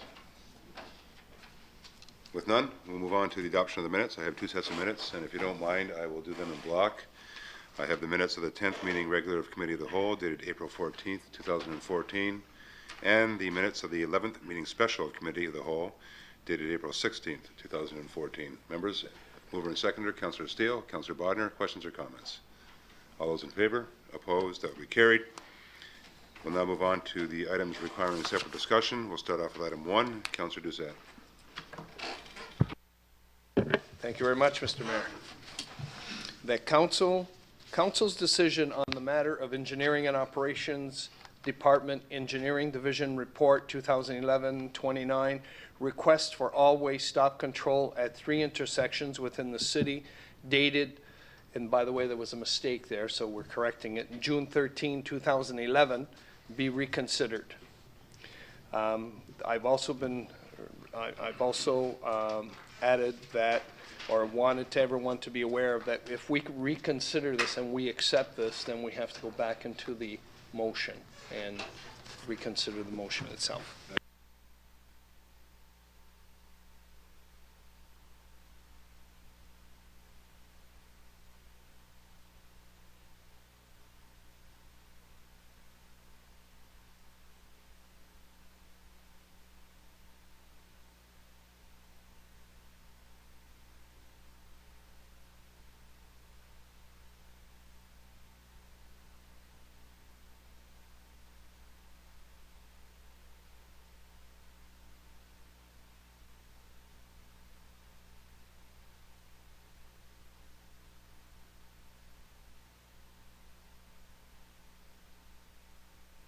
Thank you very much, Mr. Mayor. The motion to the recommendation to be reconsidered is that Council of the City of Port Colborne makes no changes to the current two-way stop controls at the intersection of Cadali Street East, at Elizabeth Street and Catherine Street, at Elgin Street and Franklin Avenue, at Knoll Street, and that the staff notify the Niagara Regional Police of the speeding concerns at these intersections. This is the recommendation that's being reconsidered. Okay, so I'm going to ask for a seconder. Councillor Desmarais. Councillor Doucette, did you want to add clarity to that? So council is very clear on what you want them to do. Essentially, what I would like to do is have this defeated and then bring back a motion that we allow four-way stops at at least our, the Canale Street and Elizabeth Street intersection, the Catherine Street and Elgin Street and Franklin Avenue and Knoll Street, I mean, those are all put together. The reason I'm bringing this back up is that the Health and Wellness Center has created almost a form of traffic jam at that corner, in that, for whatever reason, and I can't for the life of me figure out why, there appears to be a group of people that are coming out of the west side, as well as some from the east side, that are going down Fraser when they cross the bridge. They turn and go down Colborne, turn and go up Elizabeth Street, and then they stop there. And there are a group of people that are doing it the way I would do it, which is go down to Canale Street and come up. And what happens is people sit there longer, and there appears to be some concern in the community that will eventually cause more and more accidents. Because one of the things that is happening is I'm getting more and more reports of people speeding like crazy on Fraser Street and speeding like crazy on Colborne Street, and they're heading that way. Are they really going to valet? I don't know. But they're heading that way, and they seem to be using that shortcut, or at least what they consider to be a shortcut, to get down to that end. When they get to the stop sign at the end of Elizabeth Street and Canale Street, a lot of times you sit there, and I've tried it, you can sit there for quite a while before being able to cross. And if we have impatient people, we're eventually going to wind up with more and more accidents. And people are concerned about the children as well that cross at that corner. So that's the reason for the reconsideration. I believe that we need to do something there to allow flow from both roads, essentially. Thank you, Right Councilor. now, the flow isn't happening. Thank you. Members of council, I'm gonna split these up, okay, all three. So we have a motion here that is actually in support of council or staff's recommendation back when it came to us on June 13th, 2011. So I'm gonna split them up if you don't mind. So first off, I'm gonna go to the Catherine Street and Elgin Street first. Okay, is there any comment further on the Elgin and Catherine Street motion as outlined back in June? Councillor Bodnar, go ahead. Mr. Mayor, can't we split these up? That's what I'm doing. Is that gonna, I know that's what you want to do, I'm just asking, can we? Oh, can we? I'm not in favor of splitting them up, does that change the motion or anything, or? Madam is it- Clerk? Thank you, Mr. Mayor. If it's, I think because of the three different intersections, splitting of the motion is, and could be in order. Okay. If you guys have a problem with that, then by all means, let me know. You're fine with that, if I split them up? So basically, with the motion being read by the councillor, you're voting on the motion as presented back in June 13th, 2011. Okay, if you wanted that motion to stay consistent, you would vote in favor of when I split them up. If you don't, then you would vote opposed. What Councillor Doucette is asking for here is to oppose at least Claudia Street and Elizabeth Street part of this motion, and I'm sure he's going to put a new motion ahead of that or beyond that. But I think it'd be fair just to split them up because you might have different opinions on the different intersections. Okay? So as presented here and moved and seconded by Councillor Doucette and Councillor Desmarais, we'll start off with the Catherine Street and Elgin Street. Questions or comments to that? Councillor Elliott. Just to be clear, we're voting for stop signs? Right now, you're voting for the motion as presented by the councillors, which actually basically. Same motion. Same motion, yeah. Same motion. So you're going to support the motion as outlined in your book with respect to that intersection? This wouldn't be a four-way stop, this would be a two-way. No change. That's right. Okay? Questions or comments further? All those in favor? Opposed? That would be carried. So there's no change to that intersection. Moving on to Franklin Avenue and Knoll Street. Okay, any questions or comments? All those in favor? Opposed? That would be carried. I'm going to go over to the regional police being notified. I'm sure you don't want to change that, so I'm not even going to ask for a vote on that. That's fine. Okay. Now we're going to go to the Claudia Street and Elizabeth Street. Are there any further comments or any questions on that? I have Councillor Bodnar, Councillor Dange, Councillor Desmarais, Councillor Steele. Councillor Bodnar. Thank you, Mr. Mayor. I I voted to bring this up for reconsideration just so that the public could get a feeling for what what the councilors' concerns were, and highlight that area, that if anybody is part of the problem, they could choose to correct their own situation. I certainly would vote to not change the status quo for all of the reasons that the staff have given us there, that it doesn't, I don't believe it would make it safer. I think it would just cause other problems. So I did vote to bring it back up, but I won't vote for any changes to that area. Thank you. I have Councillor Danch. Just because this is kind of in my old neighborhood, a stop sign was added on Elizabeth Street several years ago, and it's on a corner of Elizabeth and Bell. So if you're doing the Fraser Colborne and you're coming around, you're stopped there, and then you're only going another 2 blocks. So I don't know, I mean, if you're racing around the corner, you've already been slowed down. So whether that's a concern, I mean, I've gone to that corner probably a couple million times in my lifetime, and I don't really see a need to add another stop sign there, but maybe it's a personal opinion, but that's my feelings. Thank you, Councillor. Somebody else had their hand up over here. No? Councillor Demeray. Thank you, Mr. Mayor. Councillor Doucette is right in that there is a great deal more traffic than there used to be. Especially through the school year, when you have the 2 schools in session, that does make an increased difference. The real problem here is without an east-west stop sign allowing people to stop on Kalali, you're not getting enough time to get people across the road that are on foot. That's one of the problems that has existed. But there's a lot of congestion, and it increases awareness if the stop signs are there.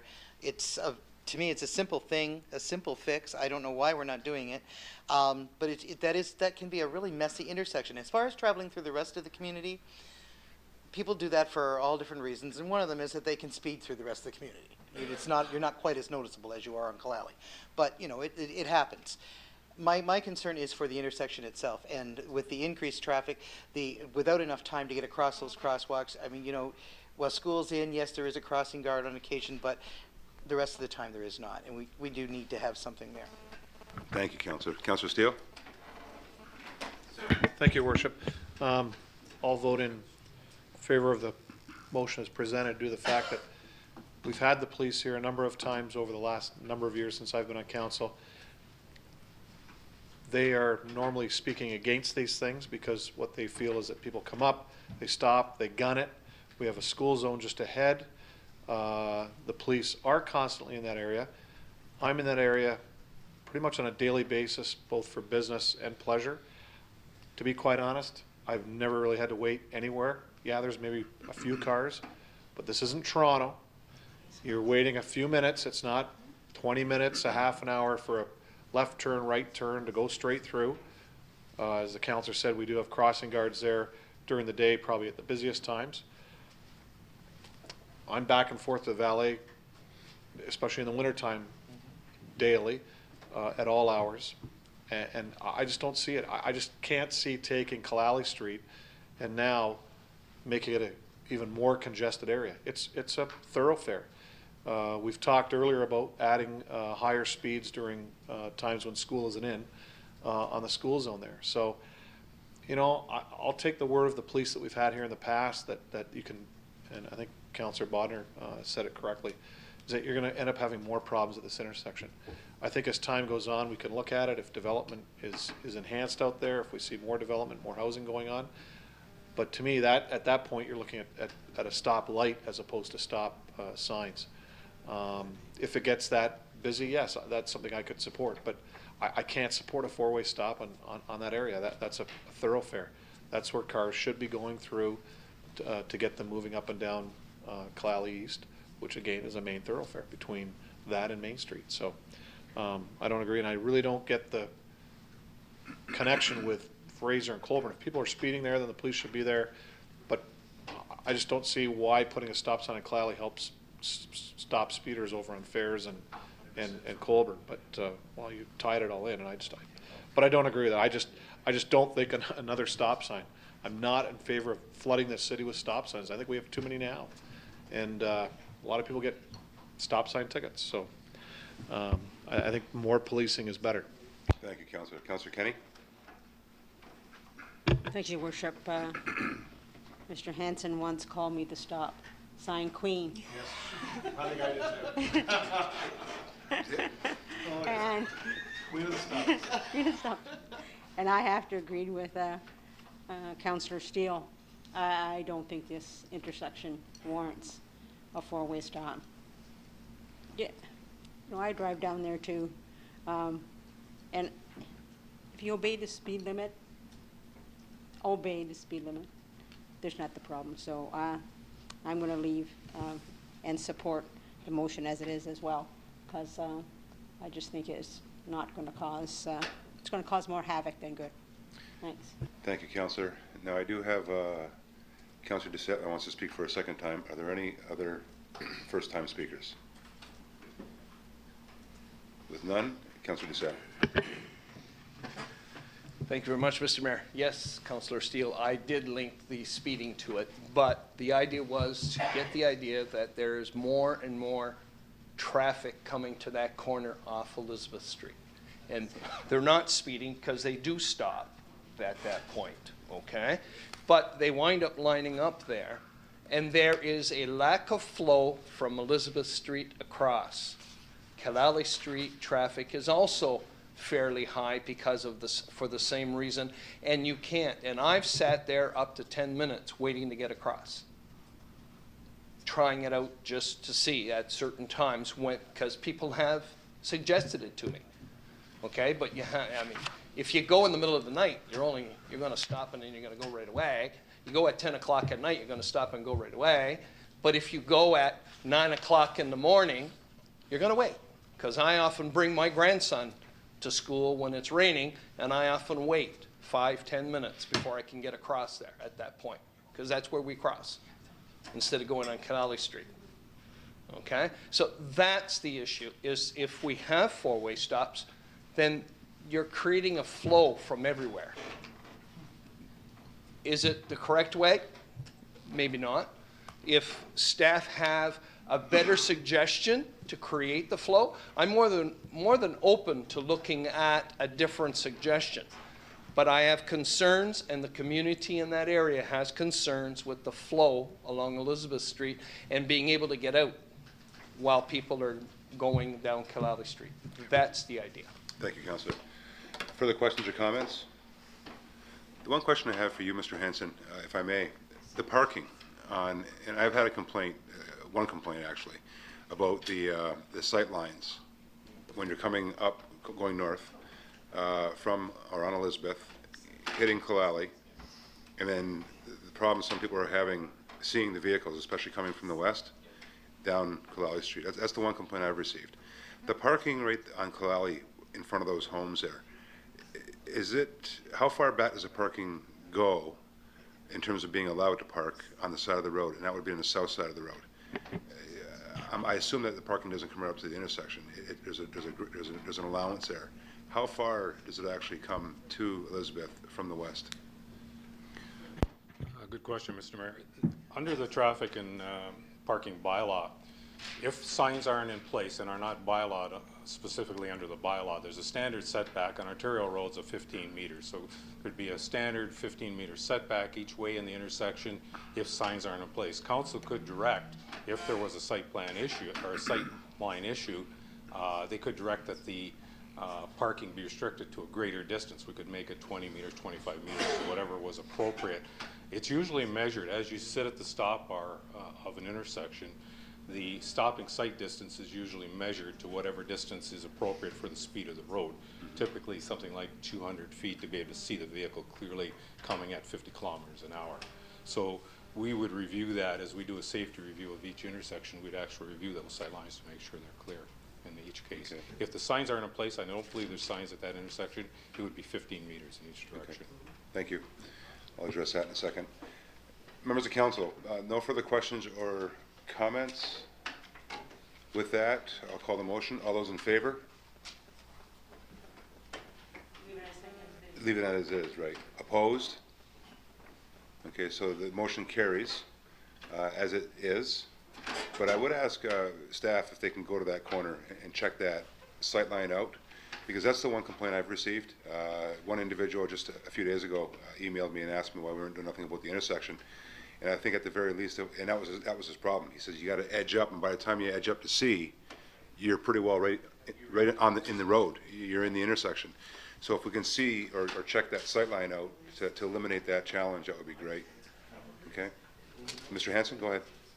Through you, Mr. Mayor, just knowing the report was coming forward tonight, we did a little bit more research as an update from 2011, and I can tell council that we had reported 14 accidents on the 2011 report. There's been no new accidents at that intersection since 2011, which is good news, and it's an indication that the operation of the intersection itself is functioning fairly well. So that's the good news part of it. When you look at the warrants, and I was going to say tonight that a few years back, council did adopt the Ontario Traffic Standard warrants for all-way stops, and we've measured these on many occasions as some of the councillors have come forward with requests. If you look on page 6 of the report, the standard 6 warrants that are looked at in terms of an all-way stop, this intersection really doesn't meet any of the warrants there. And when you see that in measuring the number of accidents, it's less than 4 per year. Number of vehicles, less than 350 vehicles per hour. It doesn't meet that warrant. Accident frequency, interim measures for traffic controls, it doesn't meet the warrants for traffic control. So in essence, the intersection really doesn't meet any of the warrants. So once you measure that from a traffic safety perspective, you then go to the reasons why you don't want to install these type of all-way stops. And pedestrian safety and speed are two of the main reasons you don't want to put them in. Because what studies have shown, and we've said this many times in the past on other reports, studies have shown there's a large non-compliance to those unwarranted traffic stop signs.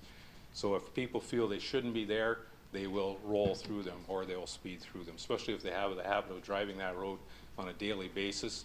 It's very dangerous for pedestrians because pedestrians think they can walk out at these new all-way stops, and of course vehicles are not complying to the stop. So I just bring that to council's attention as something that's in the 2011 report, and we think it's still valid at the present time.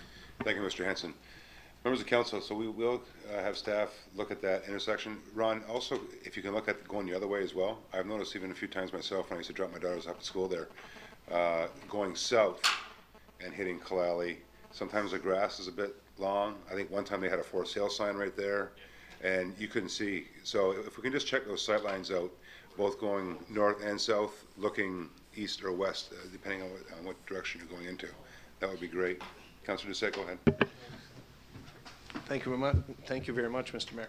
I think that what we also need to do is to let the police know that on Colborne Street and on Fraser Street, there is some speeding going on, and then maybe they should be monitoring that for us, because I am getting more and more complaints on that. Okay, I'll make sure I follow that up with the staff sergeant. Thank you. Thank you. With that, members of council, we'll move on to item 5. Councillor Bodnar.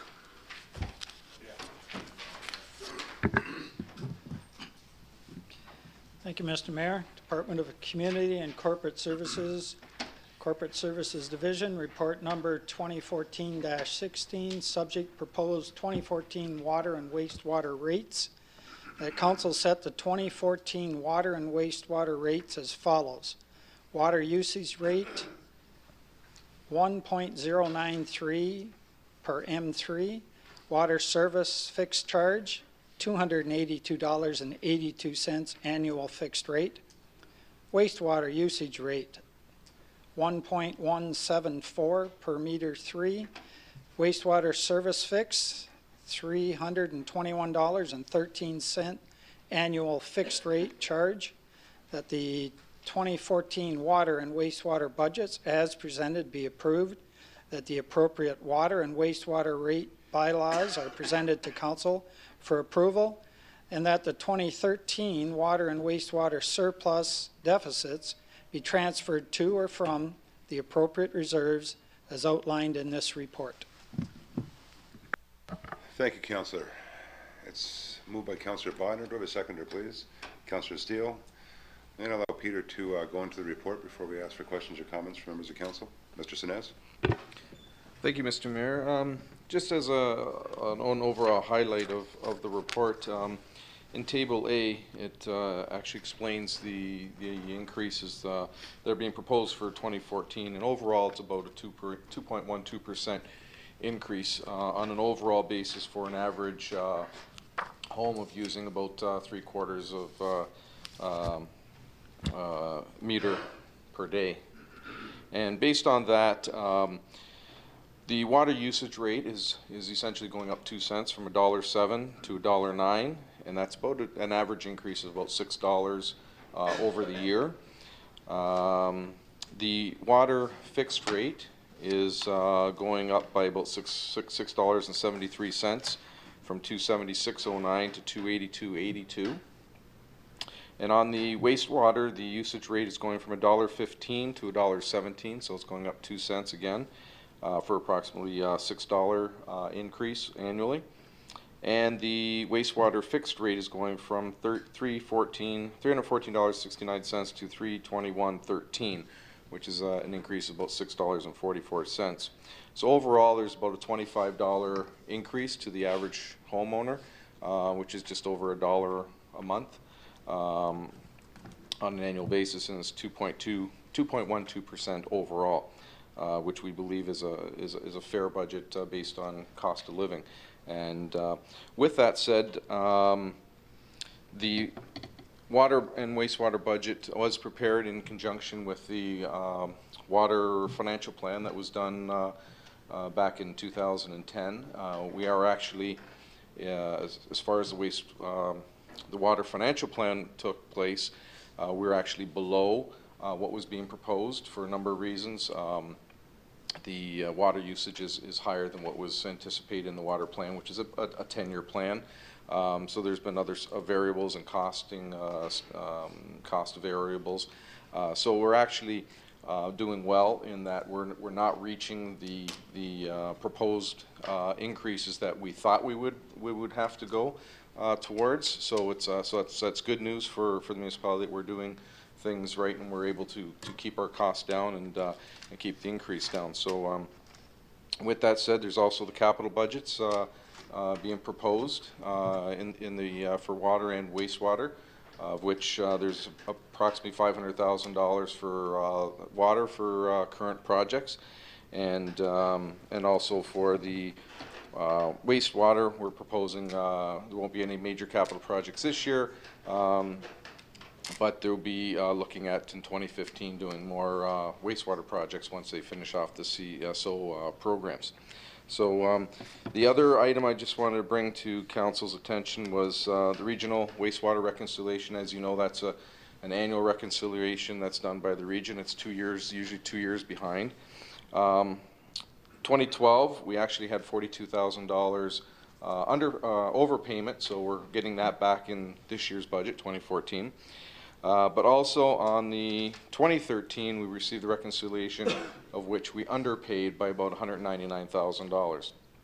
So as you can see, it's fluctuating every year, but we do have in the reserve the funds for the $199,000, and I'm anticipating that we have a surplus in the wastewater for 2013, and that goes into that wastewater reconciliation so that these fluctuations don't affect the rates going forward in the future.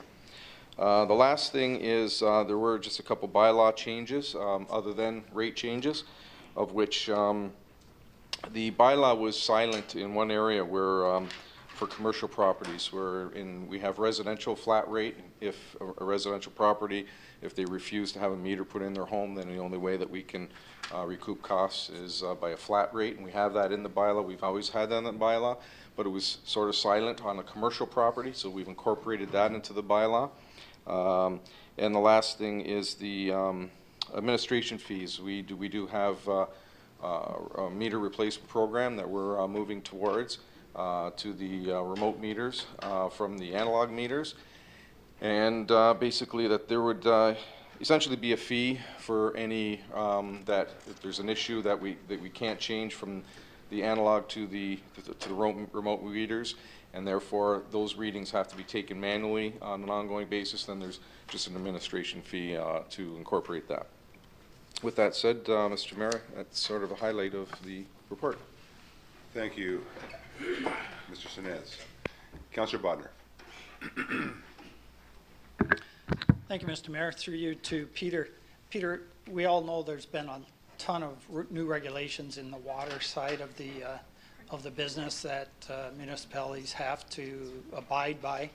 Are we confident that we've got those regulations covered and any possible new ones coming down the pipe, that these rates will get us to a break even, or we'll be able to absorb any of those changes? Mr. Sinez.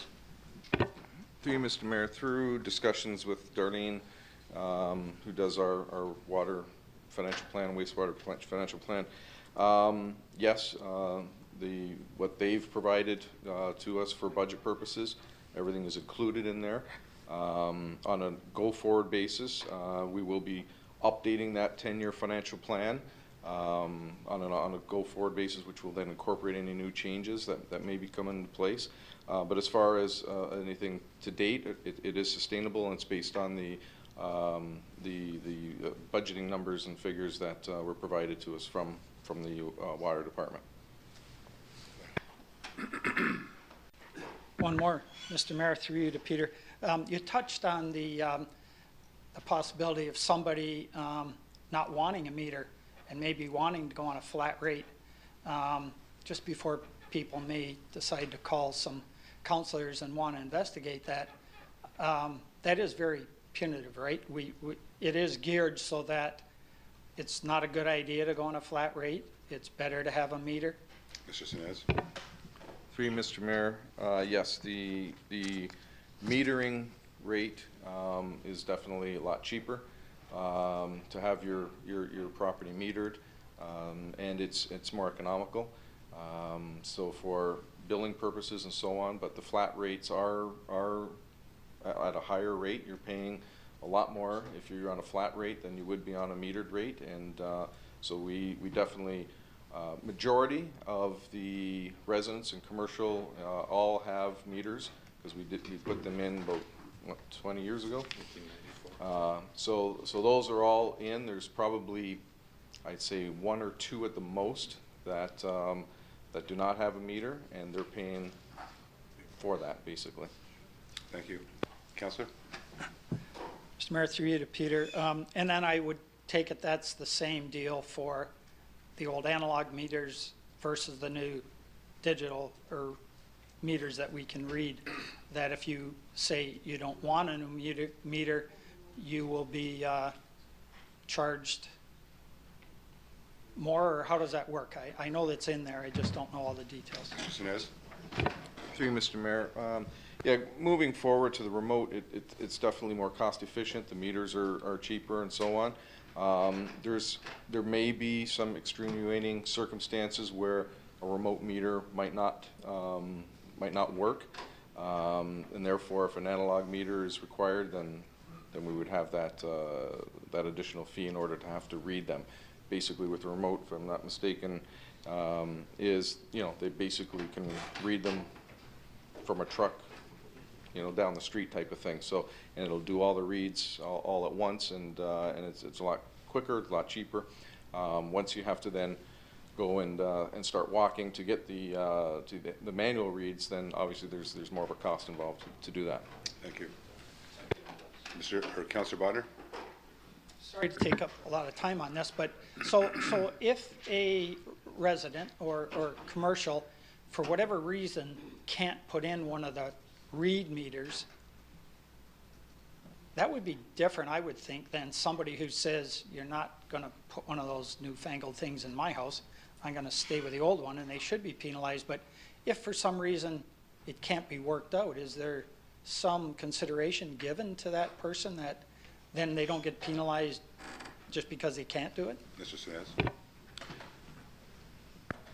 In probably 99.9% of the times, it would be fine for to have the remote readers, which is radio frequency. We've just had one case where, for medical reasons, that they weren't able to have that type of meter installed in their house, And basically we work with, our staff would work with them on an individual basis to determine what the circumstances may be. But in 99.9% of the time, we'll be changing out Public Works will be changing out the meters. And it's going to be a phased-in program too. Thank you. Thank you, Councillor. Councillor Kenny. Thank you, Your Worship. Just a couple questions through you to Peter. Peter, in our report, it's page 79, I guess, of our package, it mentions that the 2013 reconciliation by the region showed an underpayment by the city of that almost $200,000.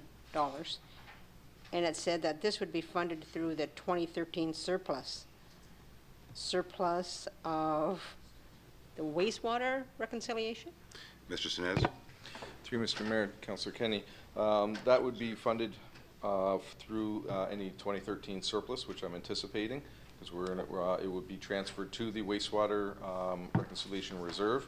Okay. And at the moment, we also already have $109,000 sitting in that reserve. Yeah, I see that. Just if I can clarify, Councillor, yeah. I think you were a part of this too, this discussion a couple years ago, where when the region went to that three-year average, yeah. it was very hard for the municipality, or any municipality for that matter, throughout the region, to really nail down, based on the weather, what it was going to end up being at. Correct. And instead of having those fluctuations up and down year after year, what we then decided to do was put basically a stabilization reserve in place, whereby we take the surpluses from each or any given year that we may have a surplus, put it into the reserve, and that way the ratepayer doesn't see that fluctuation every once in a while when that doesn't. The rate stabilization fund. Right, and therefore they won't see that increase when it happens. Right. Okay. And then, thank you. Just one more question to Peter. You also said now they've added a change for a flat rate for commercial properties, refusal to have a water meter. How many properties, or commercial properties, I guess, in Port Colborne have refused to have a water meter installed? Mr. Sinez? At this point in time, we don't have any. Well, isn't that a good thing? Sorry, I'm corrected. We have one. We have one. Mr. Hanson just mentioned we do have one. Oh. Okay, so then they're going to be paying that 2 times? Yes. 2 times the amount? Oh. Correct. Well, maybe they'll learn to go to a meter then. Okay, thank you. Thank you, Councillor. Further questions or comments, members?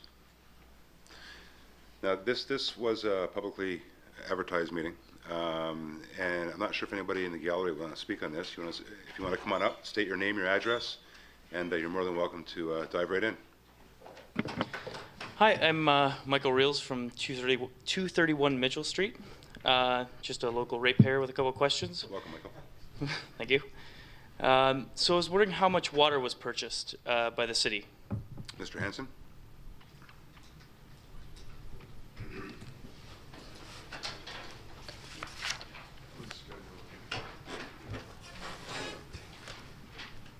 Schedule B, Ron.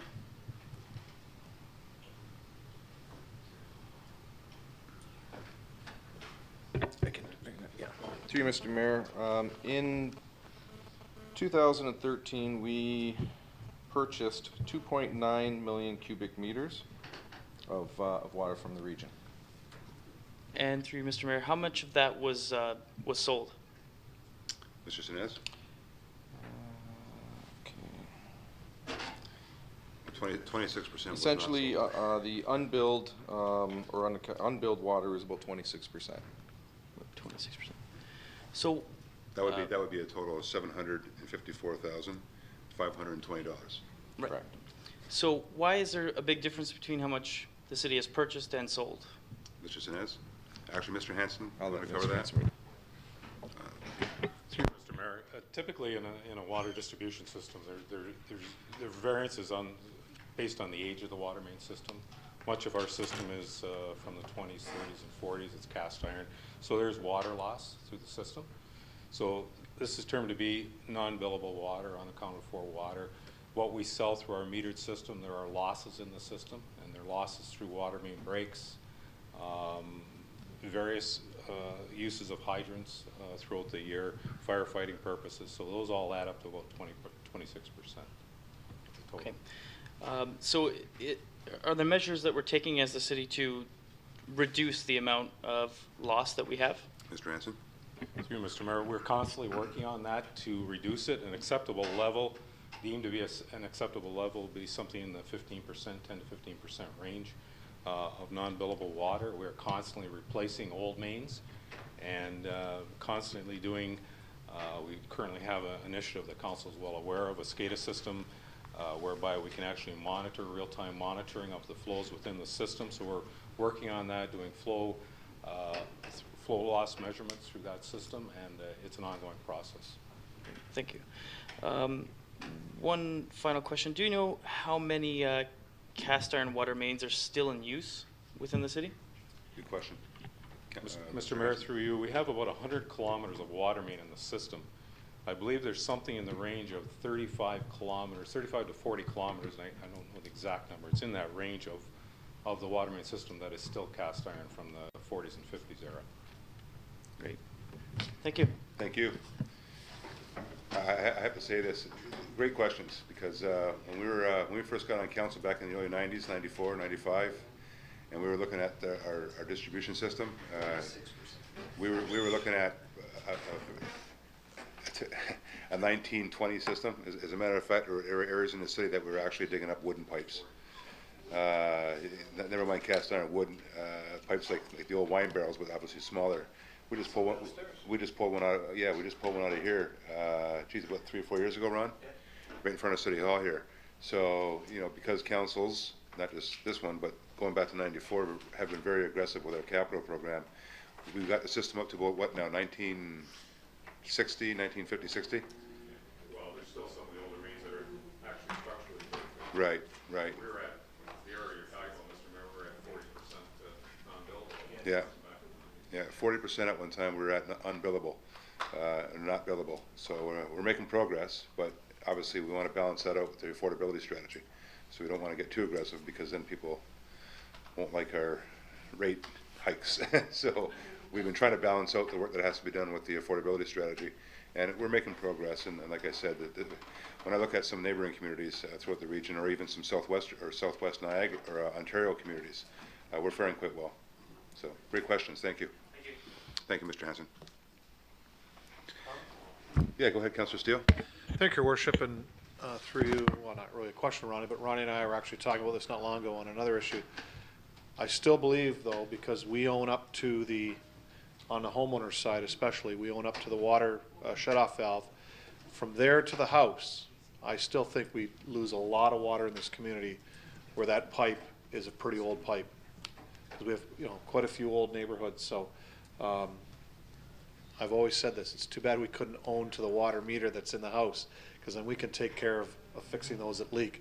But, that's a very costly thing, we know that, so hopefully someday we can do that, because I'm sure a big chunk of that 26% is a lot of leaky water pipes from our system to a house. And, as Vance says, like, when Barb and I and Ron were elected on here, we just continued that track that the previous council had set as far as, a sustainable fixing of this system within a reasonable cost to the taxpayer or the water user in this rate. I mean, everybody's a taxpayer, so, but all the water users. So, and I think we've done a pretty good job. But that wooden pipe pulled out here was probably put in when my great-grandfather was mayor in 1928, and that's not a lie. That's how long that old stuff was being used. It boggles my mind how long it was left there. But, we've got to give kudos to staff and all councillors that have sat around this table for the last number of years to put in a program that's not breaking the backs of the taxpayer like in a few other communities around here. Thank you, Councillor. Any further comments or questions? I have to tell Council this story, because a lot of times I get the kids in here, the grade 3s, 4s, 5s, 6s, especially the grade 5s, 6s, and 7s. And when we give them the tour of City Hall, what I do is I ring up here in the chamber, and we give them the tour of the chamber and explain what each and every one of you guys do and the areas that you represent. And what I then do is I get them sitting in your chairs, and sometimes there's 2 or 3 in each chair, and of course a mayor with 2 or 3 sitting in this chair. And we have a mock council meeting, and the 2 scenarios I give them is, do you build a new sewer pipe, which quite frankly isn't the most appealing project in the world because you don't see it, and it's hard to appreciate. It's not like a newly paved road or a new park or a new arena. It's a pipe you don't see, and of course what it carries isn't the most appealing thing that you want to talk about. However, and the second option I give them is a park, a brand new park, slides, swings, the whole bit. And I sort of coach them along in terms of the process of which council deliberates, the debates, but really depends on staff to come with the proper information, both financial as well as condition, to then make a proper decision.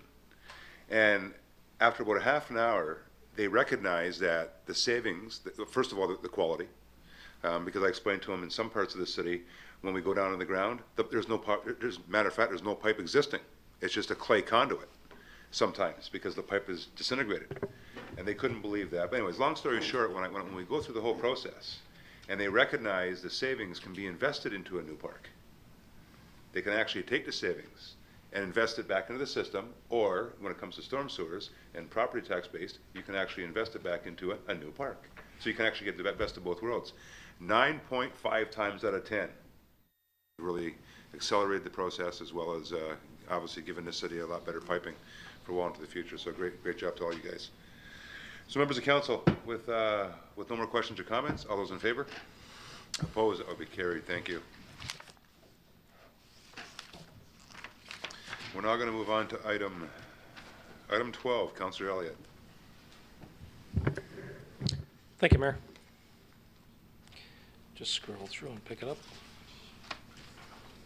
That the memorandum from Jamie Lee, IT analyst, dated April 22nd, 2014, re-telecom audit be received. For information, this memorandum is associated with CAO Report 2014-1 Service Audit Review and Update, and as part of the continuing service audit exercise. Thank you, Councillor. Do I have a seconder to that, please? Councillor Butters, questions or comments? Councillor Elliott. Thank you, Mayor. Just went over the report, and I noticed we will recognize savings of $12,000 per year. We're going to split it with the consultants that came in for the first couple of years. It was nice to see the savings were recognized, and we're going to implement changes to save the money. My big question is how? Nowhere in the report does it say what we're going to do. It just says we're going to save the money, but it doesn't say how we're going to do that. Mr. Sinez? Mr. Heil? Go ahead. Actually, Your Worship, what happens is we eliminate hard lines. It's a data system now. It's not old analog. We're eliminating extra phone lines that we don't need anymore, rearranged how we're processing so that those hard costs that we've been paying as a part of our old system are gone. We're eliminating them, taking greater advantage of data system and data storage and data use, and that will achieve those savings, and that's part of our continuous improvement in service audit. Thank you. Councillor Elliott? Yep. Thank you, Mr. CAO. I'm going to assume that we're using the consultant, Schooley Mitchell. They're the ones that are going to perform the work, the changeover, or is it going to be a third party that's going to come in and do that? Mr. Howell? Your Worship, it's in-house. It's in-house, and that is that some of it is in process change. For example, our biggest savings that we're going to have is the elimination of lines. They're just discontinued, period. We continue to use direct data service from, for example, on our telephone system. There's no long distance charges. It's using whatever technology there is, and it's beyond me how that, like, all that disappears. All that's gone. We eliminate actual direct telephone lines in favor of this, all of that disappearing. Thank you, Mr. Howell. Councillor? Okay, great. It wasn't explained in a report on how the savings were going to be found. And I've got to say the beginning of it says we agreed to allow Schooley Mitchell to perform a free telecom audit, and apparently that free audit came with a price tag of $12,000 because we're paying them for their services $6,000 over the first 2 years. Or is there's a secondary service that they're providing for that fee? Mr. Howell? It was free if there was no savings. If there were savings, we'll take 50% for the first 2 years. There was no cost to us, Your Worship, and in our efforts to try to find as much savings as we can on everything that we're doing, we agreed to that. We said, get in and do it. So they came in. The same thing happens with sales tax. They'll come in and they'll look in our sales tax record and say, if I can find you some sales tax, we won't charge you anything. But if we find anything, we want to share in the savings over a short period of time. That's no cost to taxpayers, and it's an efficiency and efficacy improvement. And we pursue that in every opportunity that we've got. This was exactly one of those. So essentially, we're netting out $6,000 per year savings, and then beyond that, it's going to be double that. Yes, sir. 12,000 in total. Yeah. Councillor? Thanks. Yeah, and that's what I got at. And it did say that there was some residuals too, that we could call them if we need any help and anything else. You know, I'd like to put it out. Obviously, $12,000 a year savings, third year and onward, is significant. You know, I don't know if we can impress upon staff and all of staff, not just senior staff, but all of our staff, to have a look at what they do every day. And from the employees' suggestions, maybe we can have a look and if we can save something else. I don't know if anybody else had ever thought of this as an in-house project. Obviously, we could do the in-house changes, but just, you know, in their everyday work environment, if they can identify something that we could save money through, don't be afraid to promote it. I know at one time, General Motors had a program where if you could save the corporation money, you got a percentage of the savings. I mean, it would be the same thing as paying an outside company coming in and doing what they've done, identify the savings and get a reward for it. I don't know if that would work as an in-house incentive for our employees, but it may be worth something looking at. Thank you, Councillor. Mr. Howe? Your Worship, we've got a great employee suggestion program. We call it ESP 123, very simple. And we're running 15 to 20, 25 suggestions a year right now. We actively promote participation on every employee in the city to provide even the smallest of suggestions. You know, even paper in the public washrooms. We've added down there. Well, we went to dryers to try to save paper, but there was concern about the dryers and contamination. So in those rooms, we also have those contamination sprays, whatever you call them. Then you put it in your hand. There's a little cost to that, but the net savings is still higher. We reward the employees on a regular basis for, now, us managers are in the job at doing this. We don't get any benefits. We can supply, we're supposed to be working at it all the time, and all the directors for the city are always looking for ways to cut costs and be more efficient. So this program is for our staff. We promote it heavily and regularly. We have a special committee of employees that sit down and they do the adjudication. Nobody interferes. It comes to the directors. And if there's you know, if it's $100 a year, it's still $100 that we can save the taxpayers, and we'll try to implement everything that we can. And if you'll recall, Mr. Mayor, in report number 2014-01, there were 90 things that we have been working at to try to reduce costs, and it was significant. And I really have to say, given this opportunity, that the employees of the city of Port Colborne have really been trying to find every way that they can to cut some costs and to reduce any kind of wastage. It's not perfect, but we're all working together at it. We all know that there's a benefit to the city to have that in our back pocket as being part of our duty and responsibility to try to save costs and reduce expenditures. Thank you, Mr. Howe. Further questions or comments, members? With none, all those in favor? Opposed? That will be carried. We'll now move on to item 17. Councillor Elliott. Thank you, Mayor. That the correspondence from the town of Niagara-on-the-Lake Police Service costs, request for support of a review of the current funding model for Niagara Regional Police Services and projected cost for the Ontario Provincial Police Services be referred to Mayor Badaway as a member of the Niagara Police Services Board. To the second under that, please. Councillor Kenny, questions or comments? Councillor Elliott. Thank you, Mayor. Just reading the letter from Niagara Lake Council and the amount of money that they pay per household compared to the median of Niagara. Niagara Lake paid $1,466.22 in 2011 dollars.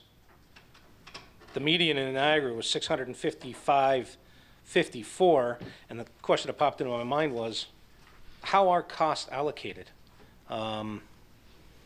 Is it like MPAC as your assessed value of your homes? And because I'm just wondering, how is it that Niagara and the Lake ended up paying so much per household more than everybody else Assessment. in a Mr. sleepy Howe? little community? Mr. Howe? Your worship, all of the assessment in the entire region is weighted and totaled. We pay our percentage share based on our total value of our municipality on weighted assessment. Ours is about 4%. We pay about 4% of the regional police net levy. St. Catharines pays about 35%. And each municipality pays based on their gross revenue. Now, in cases like Niagara on the Lake, where the value is very high, they attract a greater portion, a greater percentage of that cost. So the cost per household will vary from municipality to municipality. That's a function of the value of the property, and that's the way property taxes are distributed at the regional level.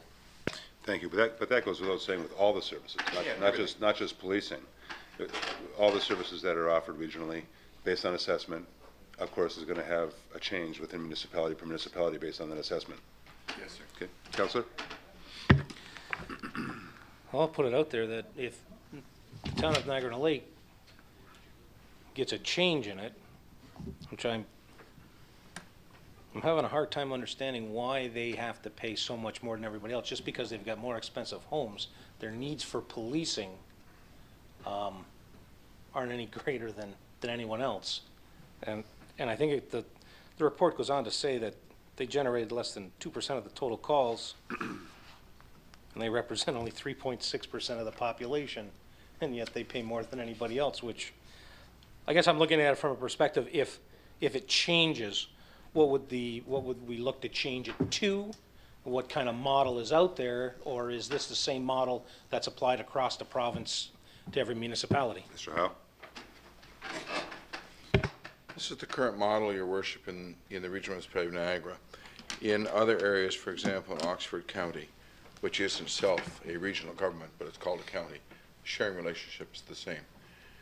All of the costs of the county, or all the costs of the region, are distributed based on the weighted assessed value for each municipality, how much its value is.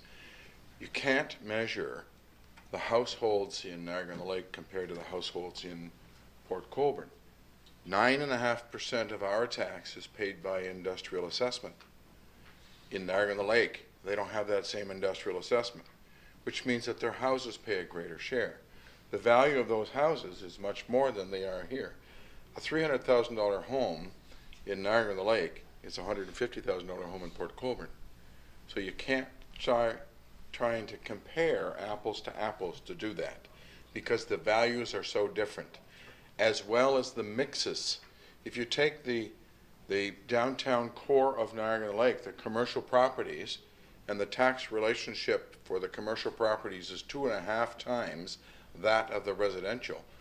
Those properties in downtown Niagara on the Lake will pay a huge amount of tax. Their market value is out of this world, which attracts a greater percentage of the tax of the regional levy there. But their houses are huge value across the whole town.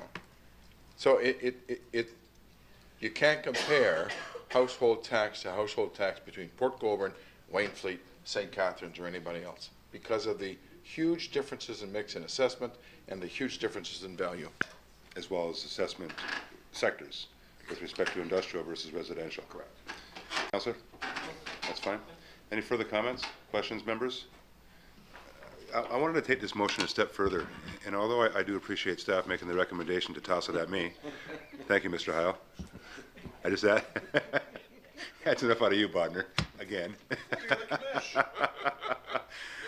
Obviously, obviously, members of council may have read some media reports with respect to my thoughts in this whole process.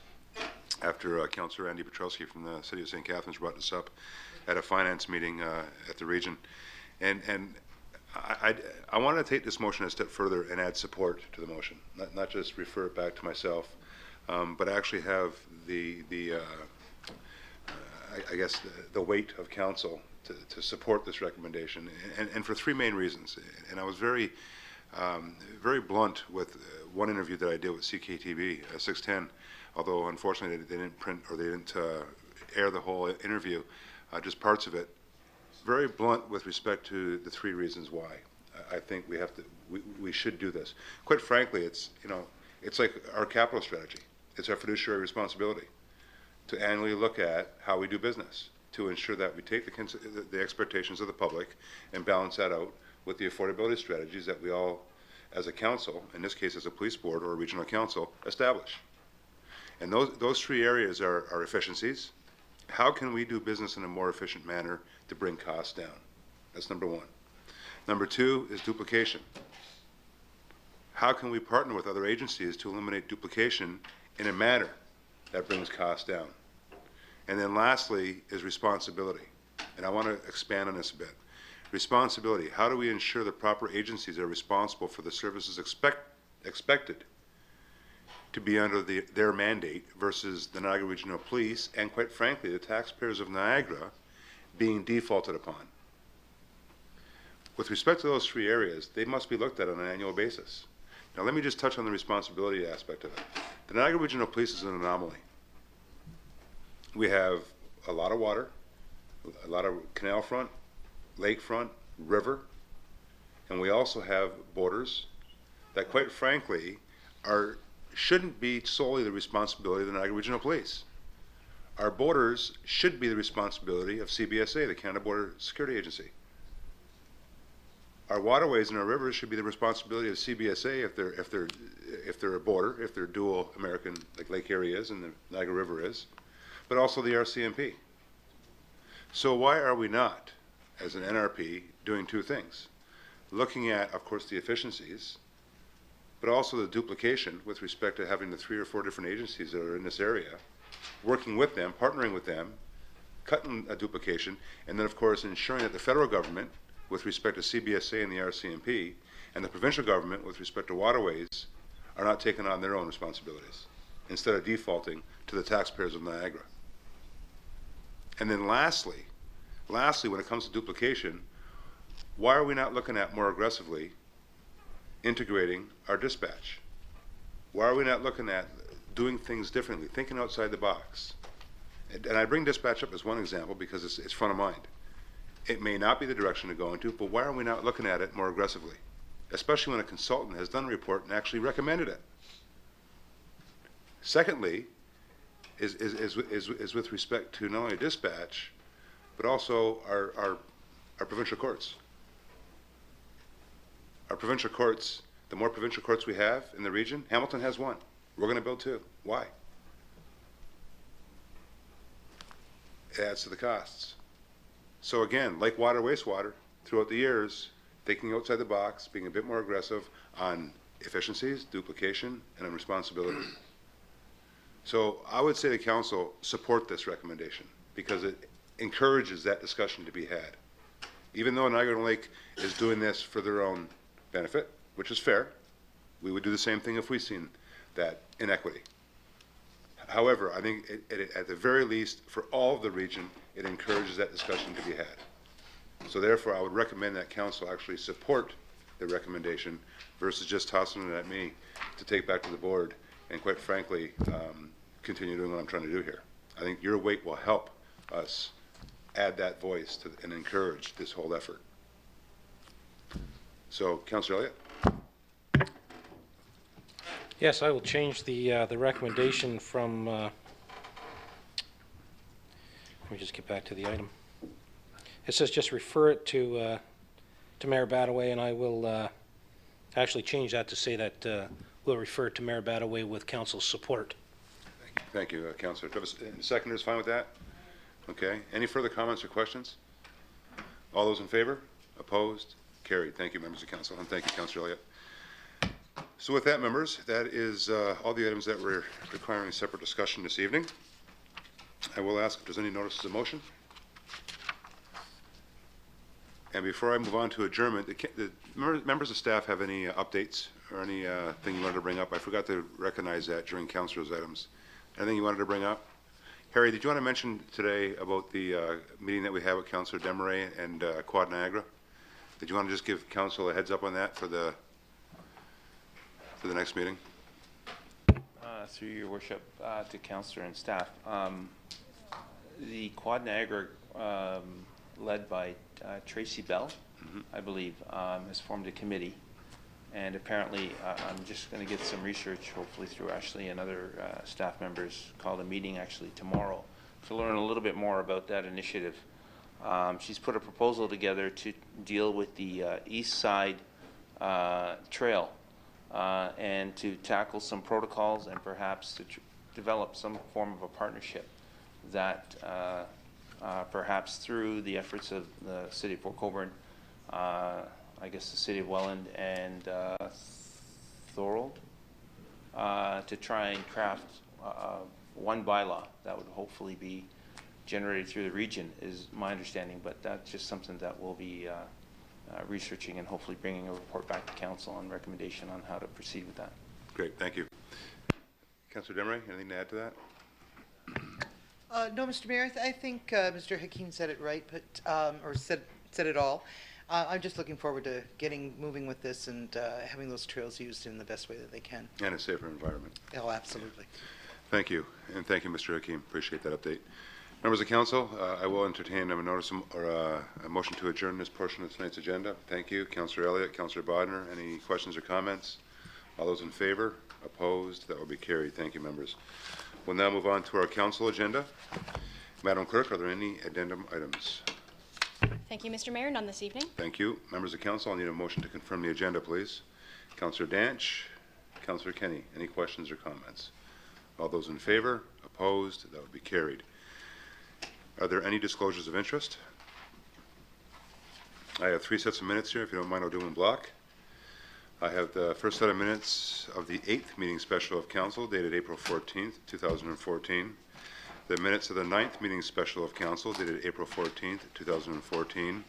And the minutes of the 10th meeting regular of council dated April 14th, 2014. Mover and seconder, please. Councillor Doucette. Councillor Kenny, questions or comments? All those in favor? Opposed? That will be carried. Items requiring separate discussion. The items contained within your agenda. Mover and seconder, please. Councillor Steele. Seconder. Councillor Elliott, questions or comments? All those in favor? Opposed? That will be carried. Thank you. I do have 2 proclamations, and I'll be looking for a mover and seconder, members. The first proclamation being English as a Second Language Week.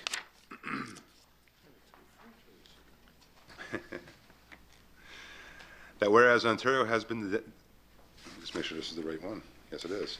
That whereas Ontario has been the destination of choice for many immigrants who have added to the diversity of the province by bringing their culture, their customs, and language, even as they endeavor to acquire the ability to communicate in English.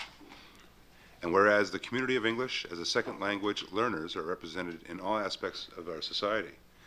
They are students, participants in workplace, training programs. Let me rephrase that. They are students, I didn't see that comma there.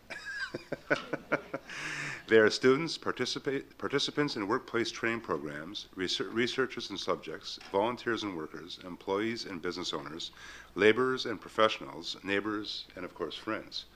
And whereas the professional organization Teachers of English as a Second Language Ontario hosts a conference in the City of Toronto each year to maintain and expand the skills and abilities of its members. Now therefore, I, Mayor Vance M. Badaway, proclaim October 12th to 18th, 2014 as English as a Second Language Week here in the City of Port Colborne. October 12th to 18th. They're way ahead of the schedule. They're very efficient. They want to get that week to themselves. Here in the City of Port Colborne. Members of Council, I need a mover and seconder, please. Councillor Kenny, you have to move that. Councillor Kenny, Councillor Doucette, questions or comments to that? All those in favor? Opposed? That would be carried. That is advance notice, eh, Ash? Our second resolution is Funeral Professionals Week here in the city of Port Colborne, and once again, I'll be looking for a mover and a seconder. That whereas funeral professionals are celebrating a century of service and success, and whereas funeral service, one of the oldest self-regulating professions, funeral professionals are honored to have served consumers in Ontario with care, dignity, and respect. And whereas for the past 100 years, the collective efforts of funeral professionals throughout the province has been exemplary. And whereas Funeral Professionals Week is a voluntary event designed to heighten public awareness and advice that consumer protections are available as another significant chapter begins. Now therefore, I, Mayor Vincent Badaway, proclaim May 4th to May 11th, 2014 as Funeral Professionals Week in the city of Port Colborne. Mover and seconder, please. Councillor Danch, Councillor Bodner, questions or comments? All those in favor? Opposed? That would be carried. Thank you.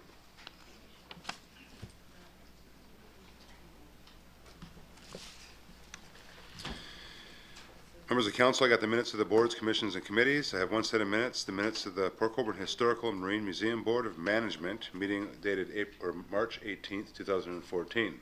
Mover and seconder, please. Councillor Elliott, Councillor Desmarais, questions or comments? All those in favor? Opposed? That would be carried. Notices of motion. Are there any notices of motion? With none, move on to the introduction of the bylaws. Madam Clerk. Thank you, Mr. Mayor, that the following bylaws be read 3 times and finally passed. Bylaw 6068-3414, being a bylaw to confirm appointments to various agencies, boards, and committees. Bylaw 6069-3514, being a bylaw to amend the terms of reference for the Environmental Advisory Committee.